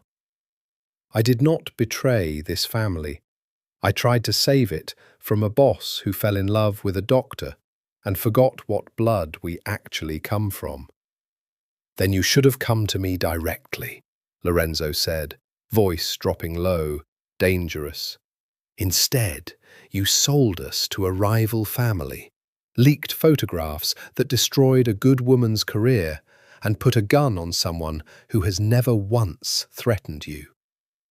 He took a slow step forward, and Vittorio's gun arm tightened, swinging between Lorenzo and Caterina with the jerky uncertainty of a man whose careful plan had not accounted for facing his boss alone. "For 15 years, I have not taken up a weapon myself. I have built an organization of people I trusted to handle violence so that I would not have to become my father, so that some part of me could still look at my daughter's photograph and believe I had honored what she would have wanted me to become." His voice cracked, just slightly, on the last word. "You have made certain today that those 15 years are about to end."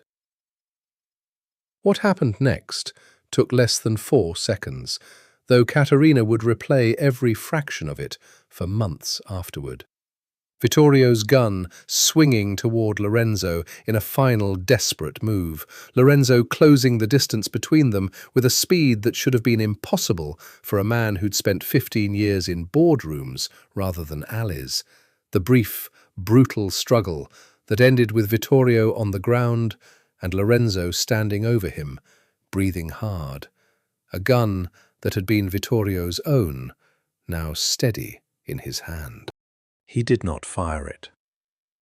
Caterina would understand later that this restraint, choosing in the end to call Marco's men in to take Vittorio alive rather than ending it himself in that room, was the single most important decision Lorenzo Camorra made in the entire ordeal, the moment that separated the man trying to become something better from the inheritance he'd spent his whole life resisting.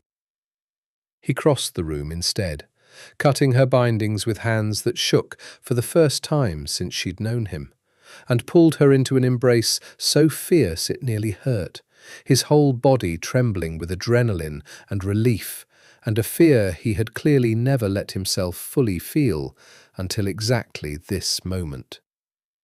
"I thought I'd lost you," he said into her hair, voice breaking completely. "For the first time in 15 years, Caterina, I took up arms for someone, not for power, not for my family's business, not for revenge. For you. Only for you. And I have never, in my entire life, been more terrified of anything than I was of losing this fight. The weeks that followed unspooled in a blur of consequences neither of them had fully anticipated. Vittorio Marchetti, delivered to Marco's people rather than the police, disappeared from Caterina's life entirely. She did not ask what happened to him, and Lorenzo did not offer, and the silence between them on that particular subject became one of the unspoken boundaries that defined the strange, fragile new shape of their relationship. The Esposito family's involvement, once exposed through the encrypted messages Elena had recovered, triggered a quiet, brutal realignment of territory across the Midwest that played out in headlines Caterina deliberately avoided reading, understanding instinctively that whatever justice existed in Lorenzo's world operated by rules she did not want to fully witness, even as she continued, somehow, to love the man at the center of them. Dominic, the consigliere, called a second family meeting 10 days after the rescue. This one, Lorenzo told her afterward, had gone very differently from the first. "You were right to defy us," Dominic had said, with the particular grudging respect of a man who valued strength above all else, and had just watched his nephew demonstrate an enormous, undeniable quantity of it. The leak was internal. The woman was loyal, and more than that, she showed courage in that room that men twice her size would not have managed. "I withdraw my concern, Lorenzo. But I will tell you plainly, the federal pressure has not eased. If anything, the Esposito collapse has drawn more attention to our operations, not less. You need to consider, very seriously, what kind of future this family has left, and what kind of future you intend to build inside it, with or without her." It was a warning dressed as a blessing, and Lorenzo understood it exactly as intended. For Caterina, the professional consequences proved harder to undo than the family's suspicion had been. The hospital's ethics board, after a 6-week review that felt to her like a slow public execution, ultimately cleared her of any wrongdoing. Webb's testimony about her cooperation with federal investigators, delivered under careful legal constraints that protected the integrity of the ongoing case, had been the decisive factor. But the damage to her reputation within the medical community proved far more durable than any official ruling. Patients she'd treated for years looked at her differently. Colleagues who'd once sought her out for second opinions now found reasons to avoid eye contact in hallways. Her attending, Dr. Okonkwo Reyes, fought for her reinstatement with a loyalty that moved her to tears, but even he could not fully undo the tabloid narrative that had calcified in the public mind. The doctor who fell in love with a mob boss. "I don't regret any of it," she told Lorenzo one night, sitting on the floor of his penthouse with her back against the couch, exhausted from a reinstatement hearing that had felt more like an interrogation than a professional review. "Not the warehouse, not the wire, not loving you. But I won't pretend it hasn't cost me things I'm not sure I'll ever get back." "I know," Lorenzo said quietly, sitting beside her, his hand finding hers in the particular way that had become, over these difficult months, the only language either of them fully trusted anymore. "I have spent the last 6 weeks trying to find a version of my life that doesn't keep costing you everything you've built. I am not certain, Caterina, that such a version exists while I remain who I currently am." She turned to look at him, hearing something underneath the words that frightened her more than Vittorio's gun had. "What are you saying?" "I'm saying," he said slowly, "that I have spent 15 years convincing myself that I could build something honorable inside an organization built on dishonor. That a war room tracing counterfeit drugs could somehow balance the scale against everything my family has done, is doing, will continue to do long after I'm gone. And I watched you 3 weeks ago, sitting bound to a chair with a bruise on your face, refusing to stop being yourself, even with a gun pointed at you. And I understood something I have been avoiding understanding for 15 years. His voice dropped, rougher now, raw with a vulnerability she'd rarely seen even from him. I cannot protect you inside this life, Caterina. Not fully, not the way you deserve. Every day you stay with me is a day you remain a target for every rival, every federal investigation, every internal betrayal my family's business will inevitably produce. I love you too much to keep pretending that isn't true. Are you breaking up with me? No. His hand tightened around hers, fierce, immediate. I am telling you that I am beginning to consider something I have never once let myself consider in 15 years of running this organization. Walking away from it entirely. Not the legitimate pharmaceutical work, not the war room, not the foundation, but the rest of it. The blood, the territory wars, the version of my family's business that requires me to remain permanently a target, as dangerous to love as I am necessary to fear.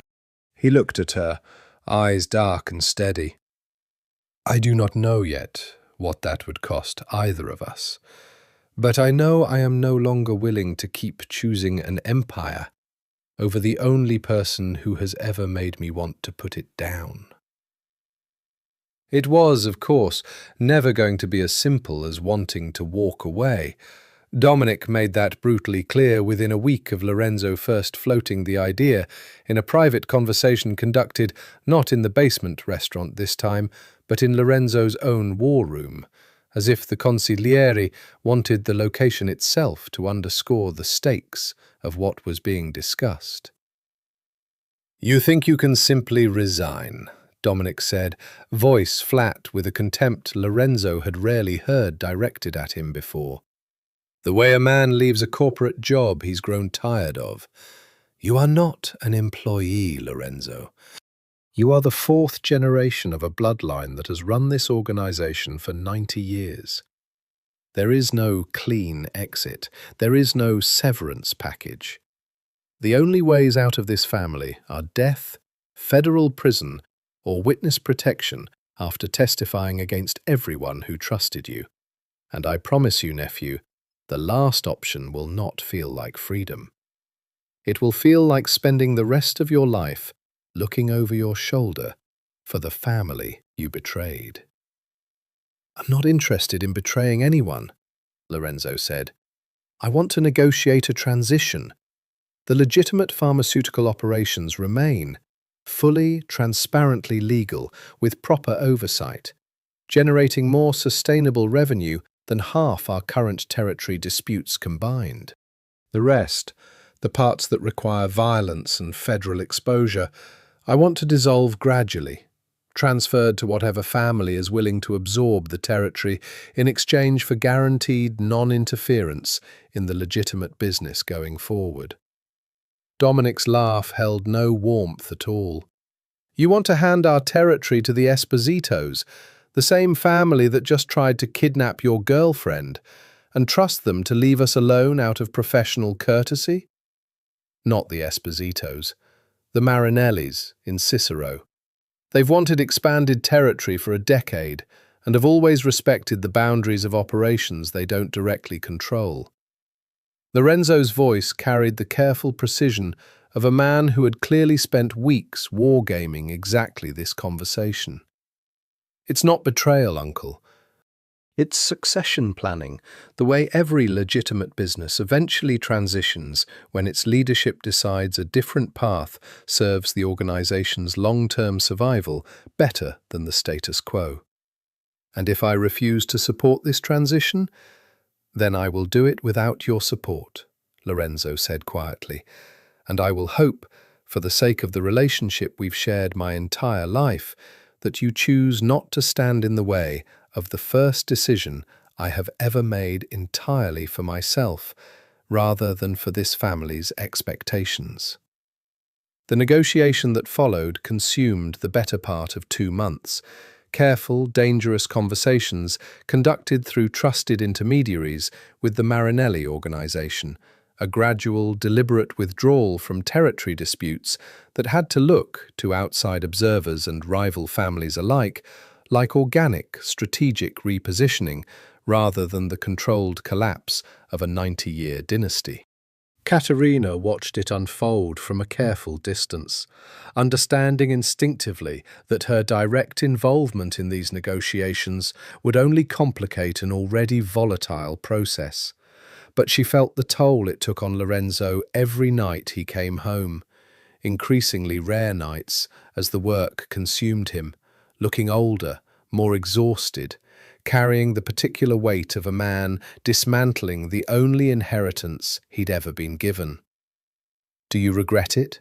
she asked him one night, 3 weeks into the transition, finding him in his study, staring at documents he hadn't moved in over an hour. "Starting this, choosing me over the family business." "Never," he said, without hesitation, looking up to find her in the doorway. "But I won't pretend it isn't harder than I expected. 15 years of identity doesn't simply unwind because you've decided it should." He set down the documents, rubbing his eyes with the exhausted gesture of a man who hadn't slept properly in weeks. "Dominic has stopped speaking to me, except when business requires it.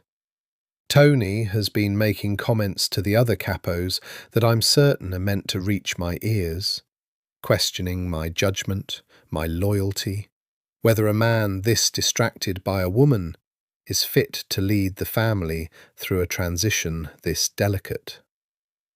His jaw tightened. "I am gambling everything, Caterina. The family's stability, my own safety, possibly yours. And some days I am not entirely certain the gamble is the right one." "It is," she said, crossing the room to sit beside him, taking his hand the way he so often took hers. An anchor, offered freely, asking nothing in return, except the simple fact of being trusted with it. "I know it doesn't feel that way some days, but Lorenzo, the man building this transition, the man choosing his own conscience over 90 years of inherited expectation, that's the man Sophia would have wanted you to become. Not the boss who inherited an empire. The father who finally found a way to honor her by refusing to let any more children die for someone else's profit margin." He turned to look at her, something fragile and grateful moving across his face. "I have never told you this," he said quietly, "but you are the only person in 15 years who has ever spoken about her without flinching, without treating her like a wound I need to be protected from discussing. You speak about my daughter like she was a real person, with a real future that was stolen, instead of a tragedy I should learn to move past." "She was a real person," Caterina said softly, "and she still matters, Lorenzo. Walking away from this family's violence doesn't dishonor what you built in her name. It completes it."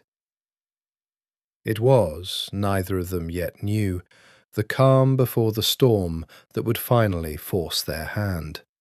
Because 3 days later, word reached Tony Camorra, through channels no one had anticipated, that his cousin's transition plan included a detail Lorenzo had kept carefully hidden even from Dominic. A private understanding with Marcus Webb's task force that when the time was right, Lorenzo intended to provide testimony sufficient to dismantle not just his own operations, but the entire interconnected network of organized crime families across 3 states. Tony Camorra did not wait for permission before he acted. He convened his own meeting, illegal under the family's traditional structure, But Tony had never been a man overly concerned with tradition when ambition offered a faster path. Gathering 4 capos loyal to him in the basement of a different restaurant, one his cousin had no surveillance access to, and laid out the discovery with the particular relish of a man who had finally found the leverage he'd been hunting for months. "He's not retiring," Tony told the room. "He's flipping. Webb's task force has been building a case against this family for over a year, and my cousin, the boss who's supposed to protect us, has apparently decided his own survival and his girlfriend's freedom are worth more than 90 years of family loyalty."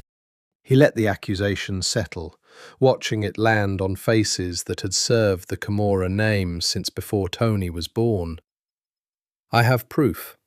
Encrypted communications between Lorenzo's people and Webb's office, dated 3 weeks ago, discussing terms for testimony in exchange for reduced charges and witness protection. It was, Tony would never admit, a partial fabrication.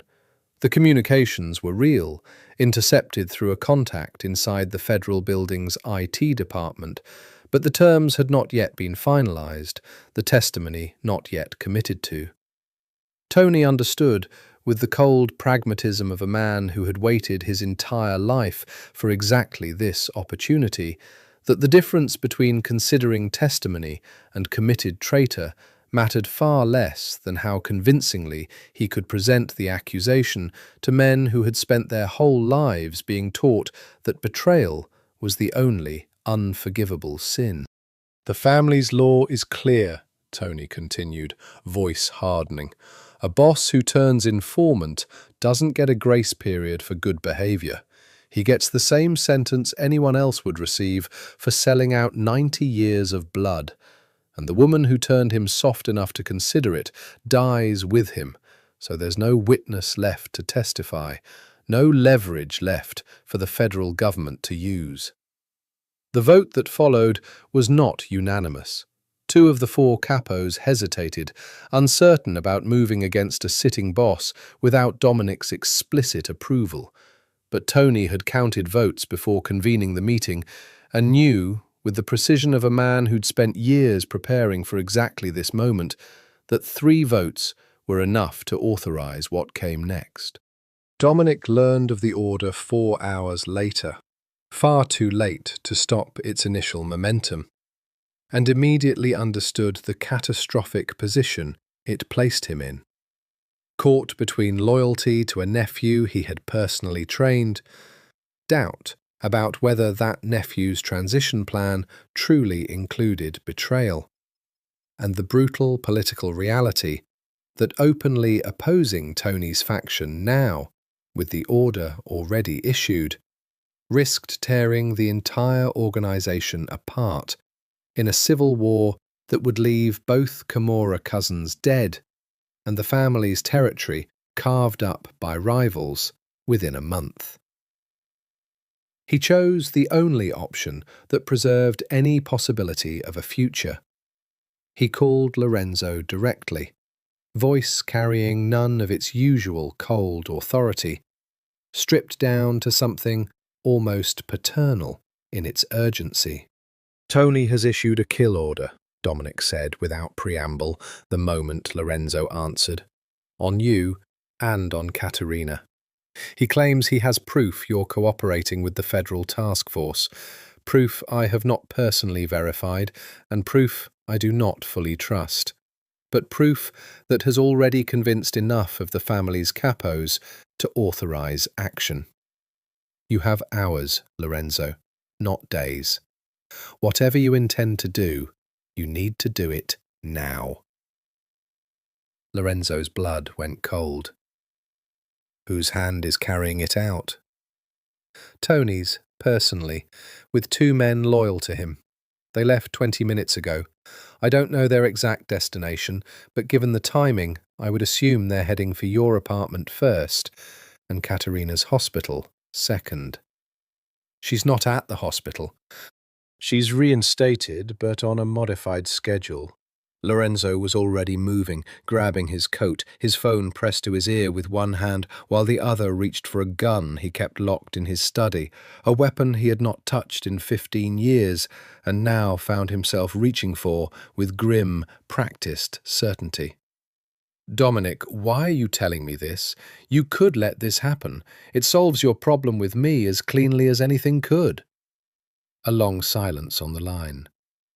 "Because, despite everything," Dominic said finally, voice rough, with an emotion Lorenzo had genuinely never heard from his uncle before, "you are still my brother's son, and I watched you become someone better than any of us thought you'd become, even if it cost this family something we weren't prepared to lose. I cannot stop Tony's order, but I am not willing to let it succeed without at least giving you the chance to run." "Run where? This is Tony's territory as much as it's mine. Every safe house, every contact, every road out of this city." "Not every road," Dominic interrupted. "There's a private airstrip 40 miles southwest, registered to a shell company that has never once appeared in any operational document Tony has access to. I used it myself, years ago, for things your father never knew about.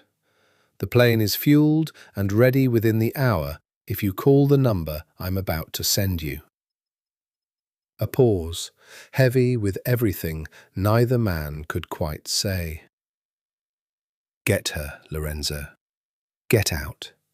And do not, under any circumstances, look back to settle this with Tony directly.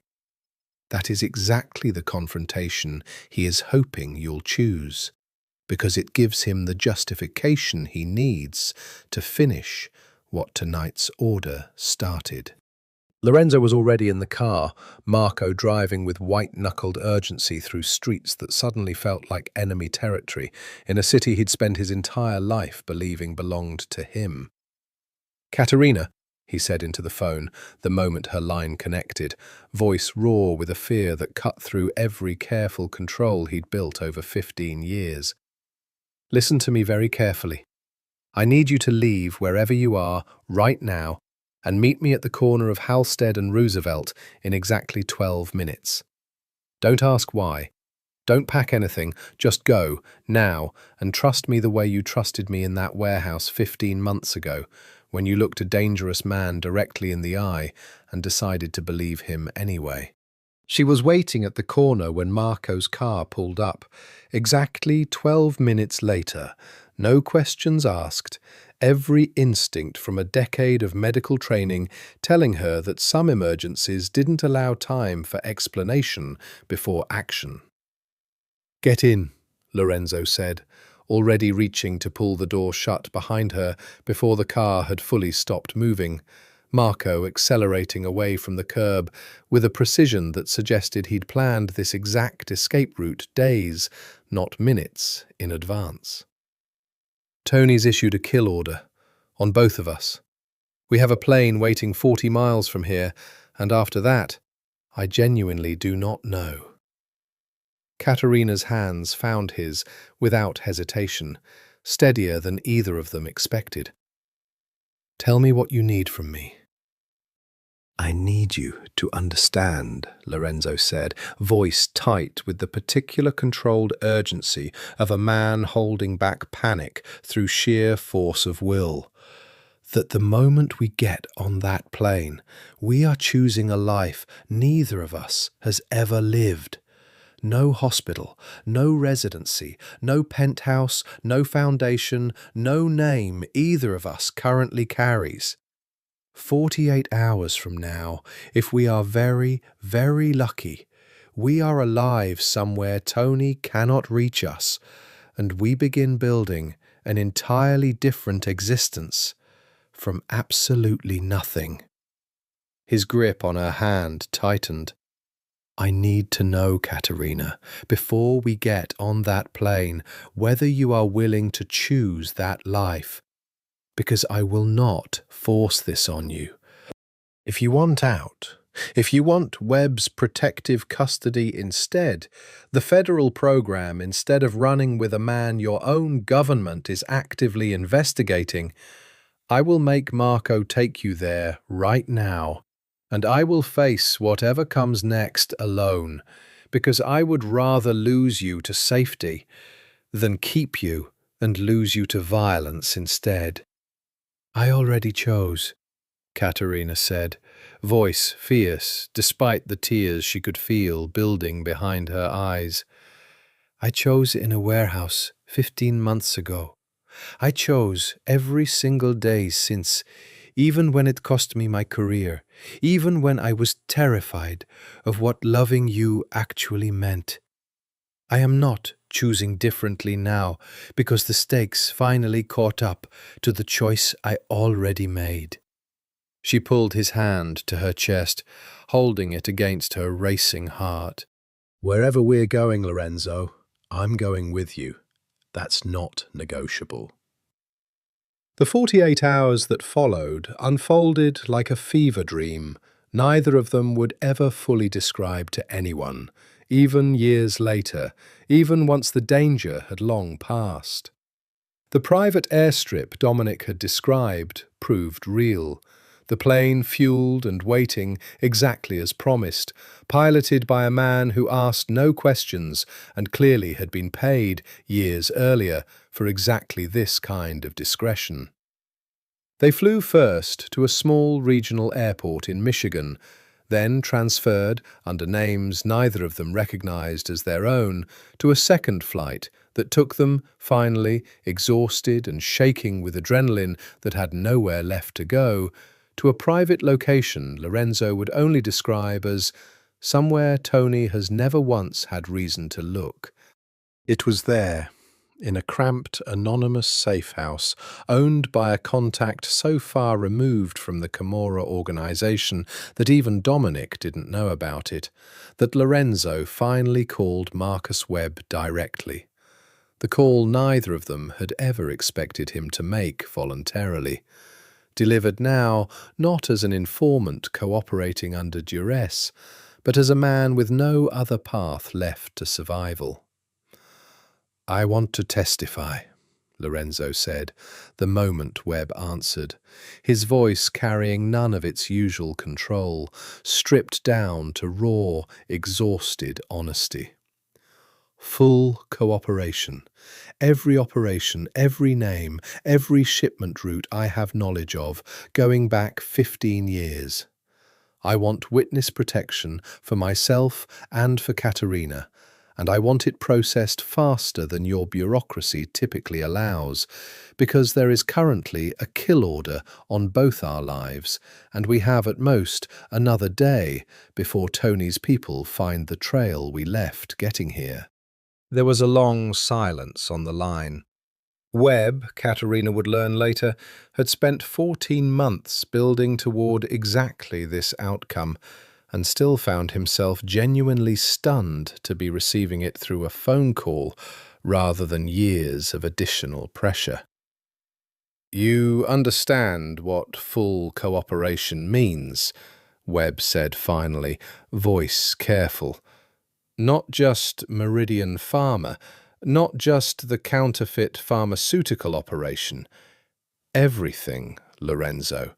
Every family connected to yours, every operation you have direct knowledge of, testimony that will be used to dismantle organized crime networks across 3 states and put away men you have known your entire life. I understand exactly what it means, Lorenzo said. I have spent 15 years building something inside an inheritance I never asked for, trying to convince myself that quiet redemption was enough to balance the scale. I was wrong.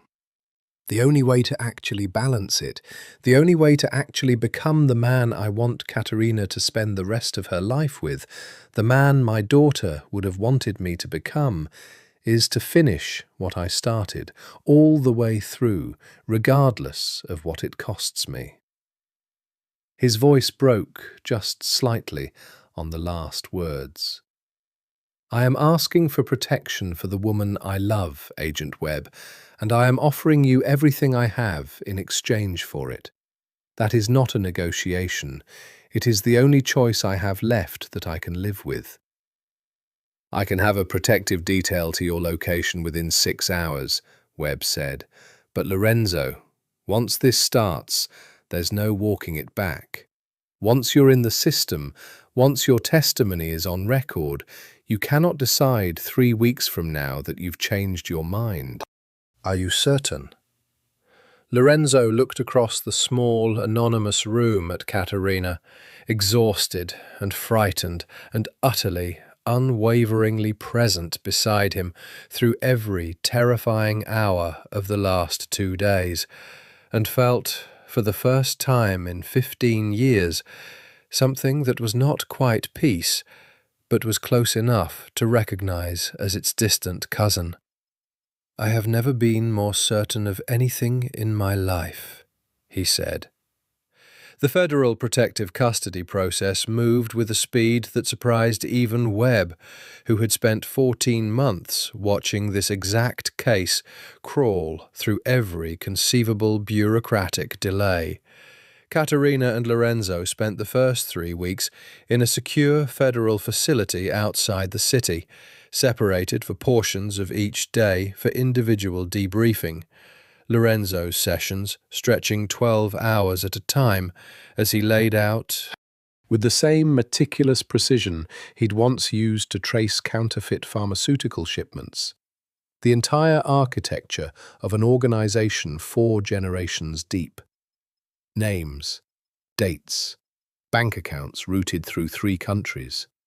The full scope of operations Vittorio had betrayed, the operations Tony's faction controlled, the careful network of legitimate businesses that had laundered money for the family since before Lorenzo's grandfather first arrived in Chicago from Naples, with nothing but ambition and a willingness to do whatever the new world required.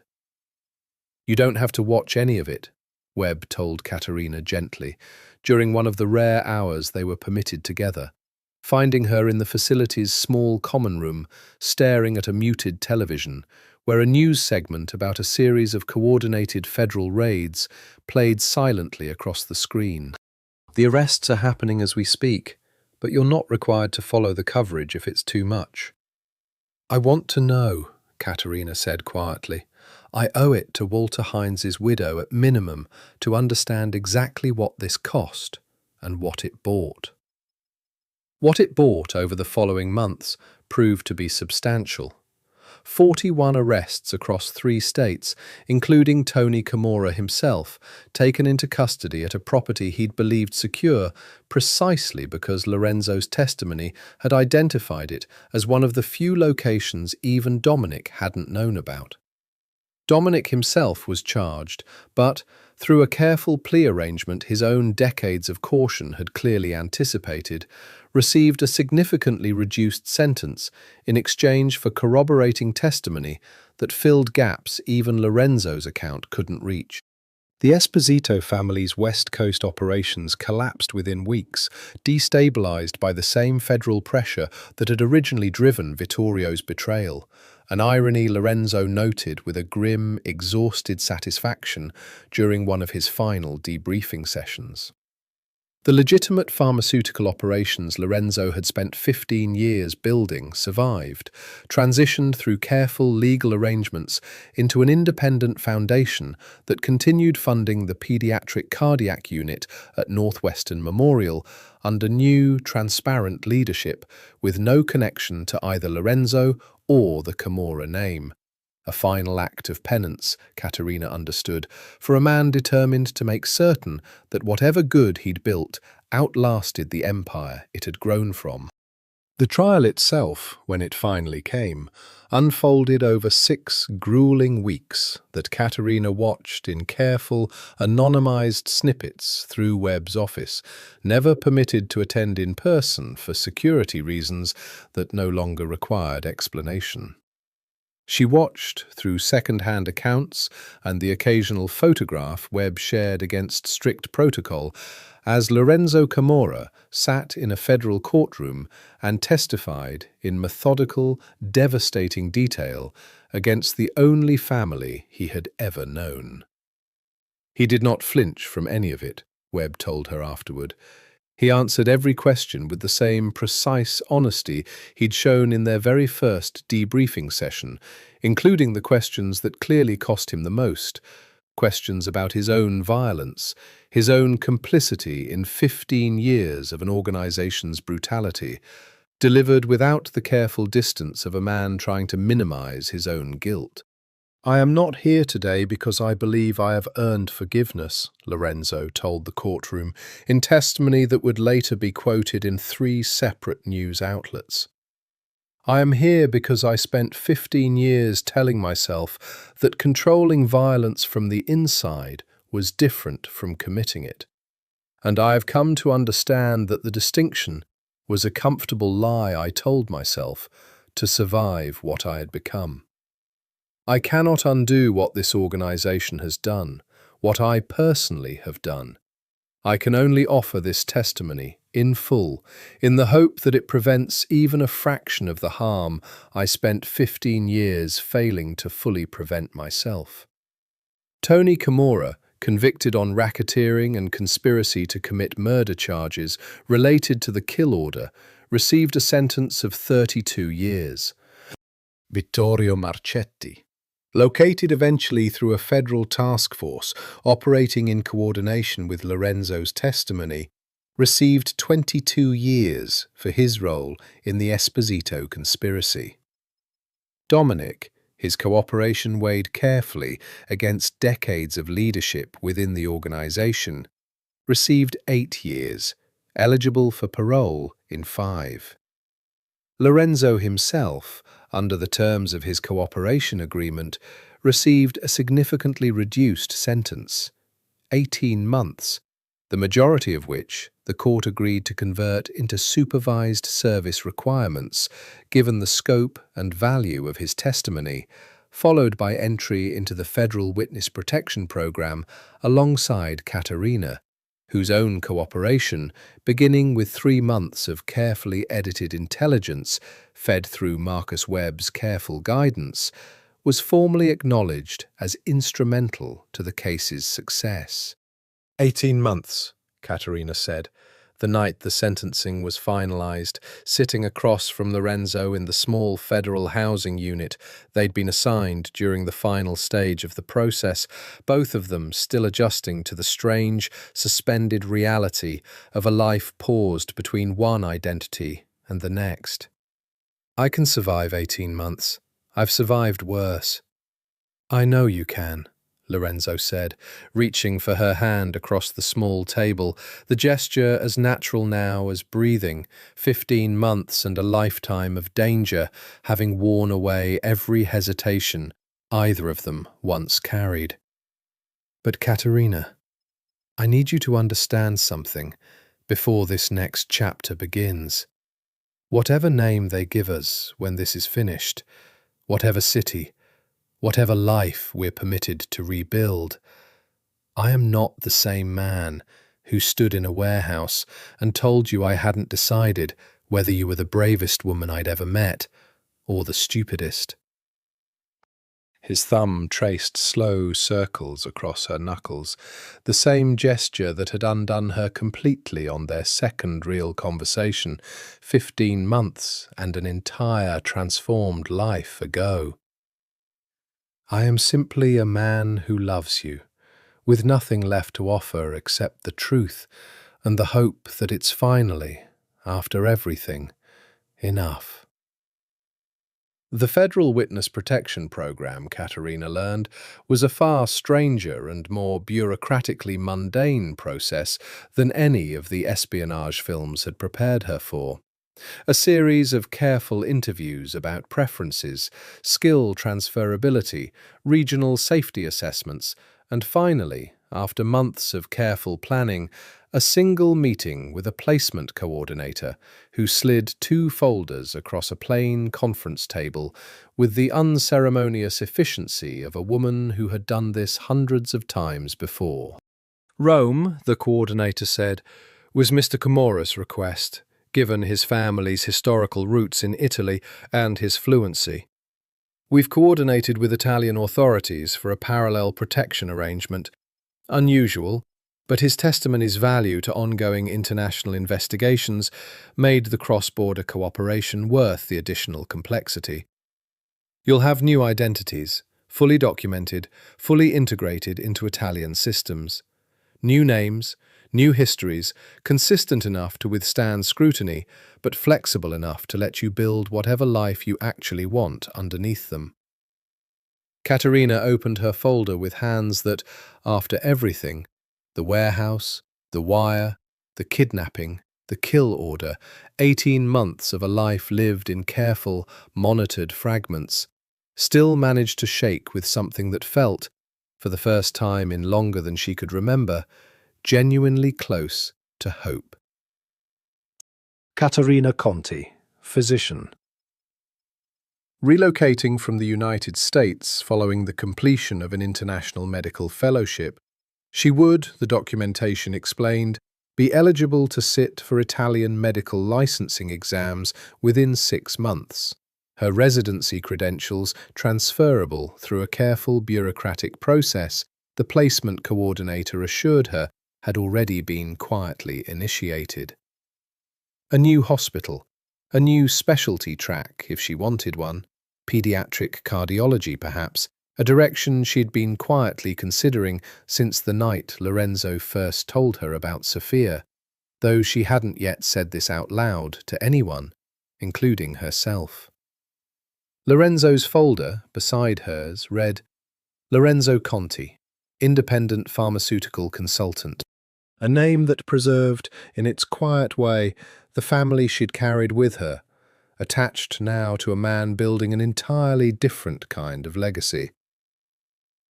You don't have to take the same surname, the coordinator said, noting Caterina's expression as she compared the 2 folders. It's common practice for protected witnesses entering relationships to share a surname for documentation consistency, but it's entirely optional. We can adjust either identity if you'd prefer separate names. Caterina looked across the table at Lorenzo, who was watching her with the particular careful stillness he still carried into any moment that mattered. The same stillness she'd first encountered in a dark warehouse 15 months ago, before she'd understood it was not coldness, but a man permanently braced for loss, learning slowly, painfully, that some things were finally safe enough to want without flinching. Conti, she said, I'll keep it, both of us. Something moved across Lorenzo's face that she'd only seen a handful of times in their entire relationship. The rare, unguarded vulnerability of a man who had spent 15 years convinced he didn't deserve the things he wanted most. You don't have to, he said quietly, once the coordinator had stepped out to retrieve additional paperwork, leaving them alone in the small conference room. I would understand, Caterina, if you wanted a name that belonged entirely to you. A fresh start that isn't tied to mine, even in this small way. I don't want a fresh start that isn't tied to yours, she said simply. I want a fresh start with you in it. That's the entire point, Lorenzo. I didn't fall in love with a name. I fell in love with a man who handed me a key to his grandmother's apartment in Naples before either of us understood we'd actually need it. She reached across the table, taking his hand the way she had 100 times before, in penthouses and safe houses and federal conference rooms, the gesture itself the truest constant either of them had carried through everything. Rome isn't far from Naples. We could visit, see the apartment, maybe even keep it, if the protection program allows it. It allows it, Lorenzo said, voice rough with something that was not quite tears, but lived in the same neighborhood. I made certain of that during the placement negotiations, though I didn't want to mention it until I knew you'd actually choose Rome with me. A faint, exhausted smile broke across his face. I believe Sophia would have loved you, Caterina. I think about that more than almost anything else. Watching you choose this, choose me, choose everything this life still costs both of us, even now, even after everything. She would have loved the woman fierce enough to look a dangerous man in the eye and tell him the truth, and never once stop telling it, no matter what it cost her. 6 weeks later, on a grey morning at O'Hare that felt to Caterina both achingly ordinary and impossibly significant, Caterina Conti and Lorenzo Conti boarded a flight to Rome under the careful, quiet supervision of a federal marshal who would shadow their transition for exactly as long as the international protection arrangement required, and not 1 day longer. Caterina looked out the window as Chicago fell away beneath the wing. The city, where she'd broken into a warehouse alone in the dark, where she'd fallen in love with a dangerous man across a candle-lit table, where she'd worn a wire against her own skin and nearly lost everything trying to hold two truths at once, and felt, for the first time in 15 months, the particular unfamiliar lightness of a person finally permitted to simply exist, without strategy, without fear, without the constant calculus of survival that had defined every single day since the night she'd first heard Lorenzo Camorra's voice in the dark. "Ready?" Lorenzo asked, reaching for her hand as the plane levelled off above the clouds. "Ready," Caterina said, and meant it completely. For the first time, understanding that the word didn't mean unafraid. It meant simply willing. Willing to build something new from the wreckage of everything they'd survived. Willing to trust a love that had cost them both nearly everything, and given them, in exchange, something neither of them had quite dared to name until now.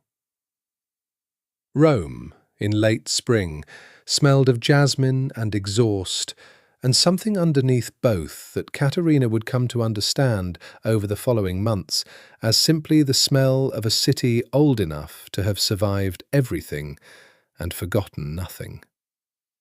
Their apartment, a modest 2-bedroom in Trastevere, chosen deliberately for its narrow, anonymous streets and its distance from anywhere either of them had documented connections, became, slowly, almost unbearably ordinary, in the best possible way.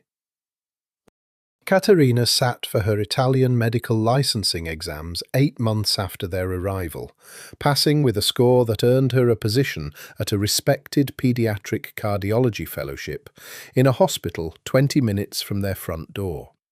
The specialty choice she'd quietly carried since the night Lorenzo first told her about Sophia, now finally given a name and a purpose of its own. Lorenzo built something slower, more careful, a small pharmaceutical consultancy that began, modestly, by helping 2 Roman hospitals modernize their supply chain verification systems.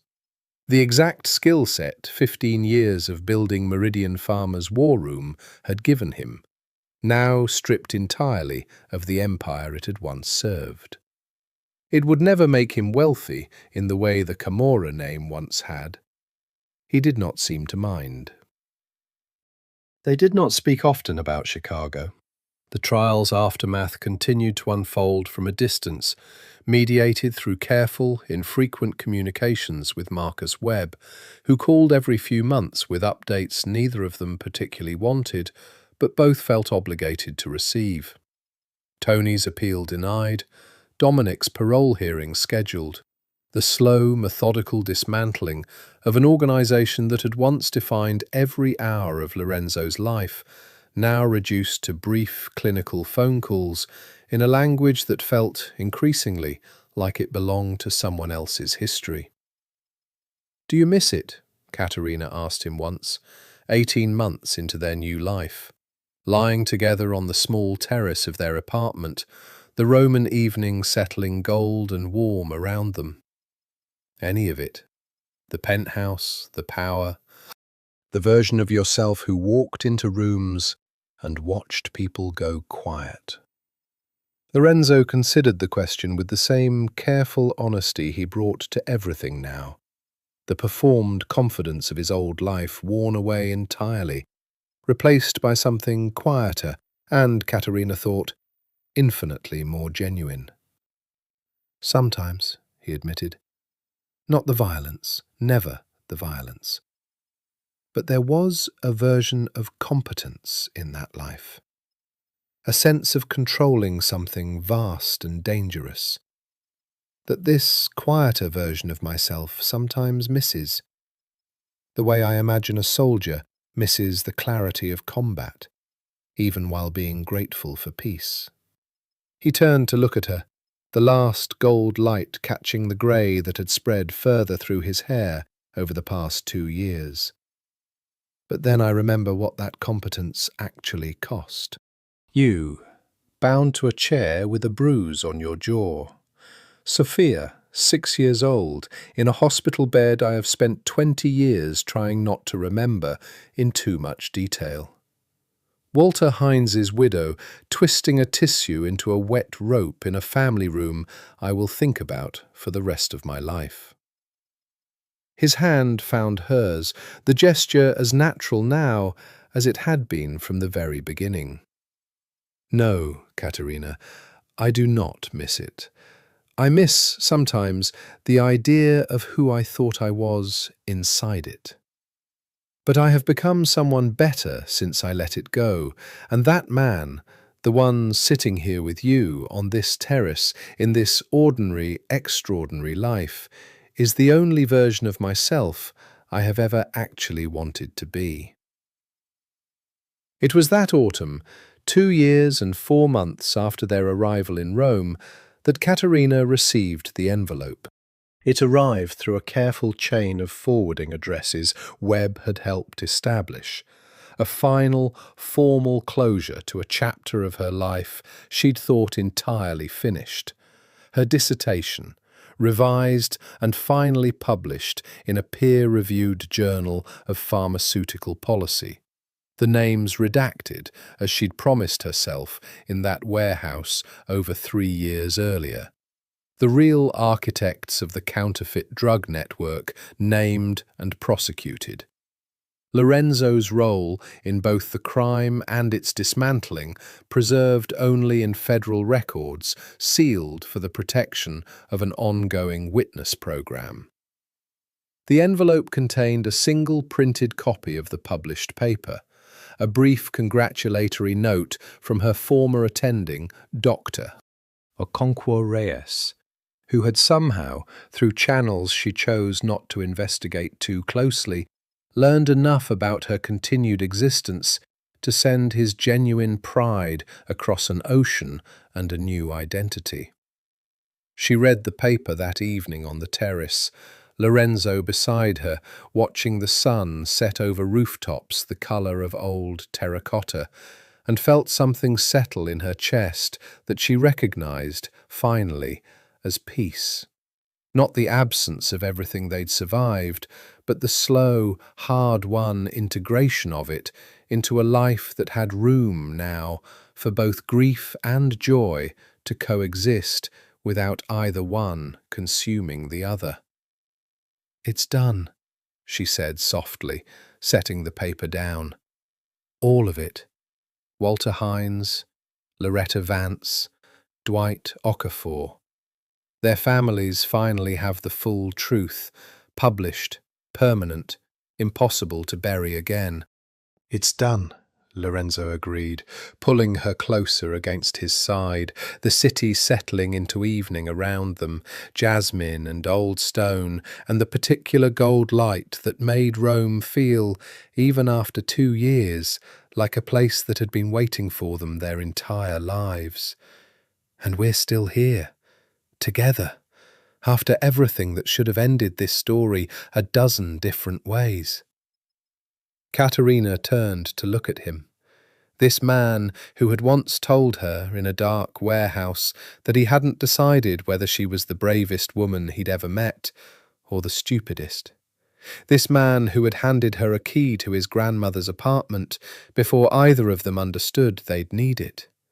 This man who had taken up arms for the first time in 15 years, not for power, but for her, and understood, with the particular clarity that only survives genuine difficulty, exactly what they had built together.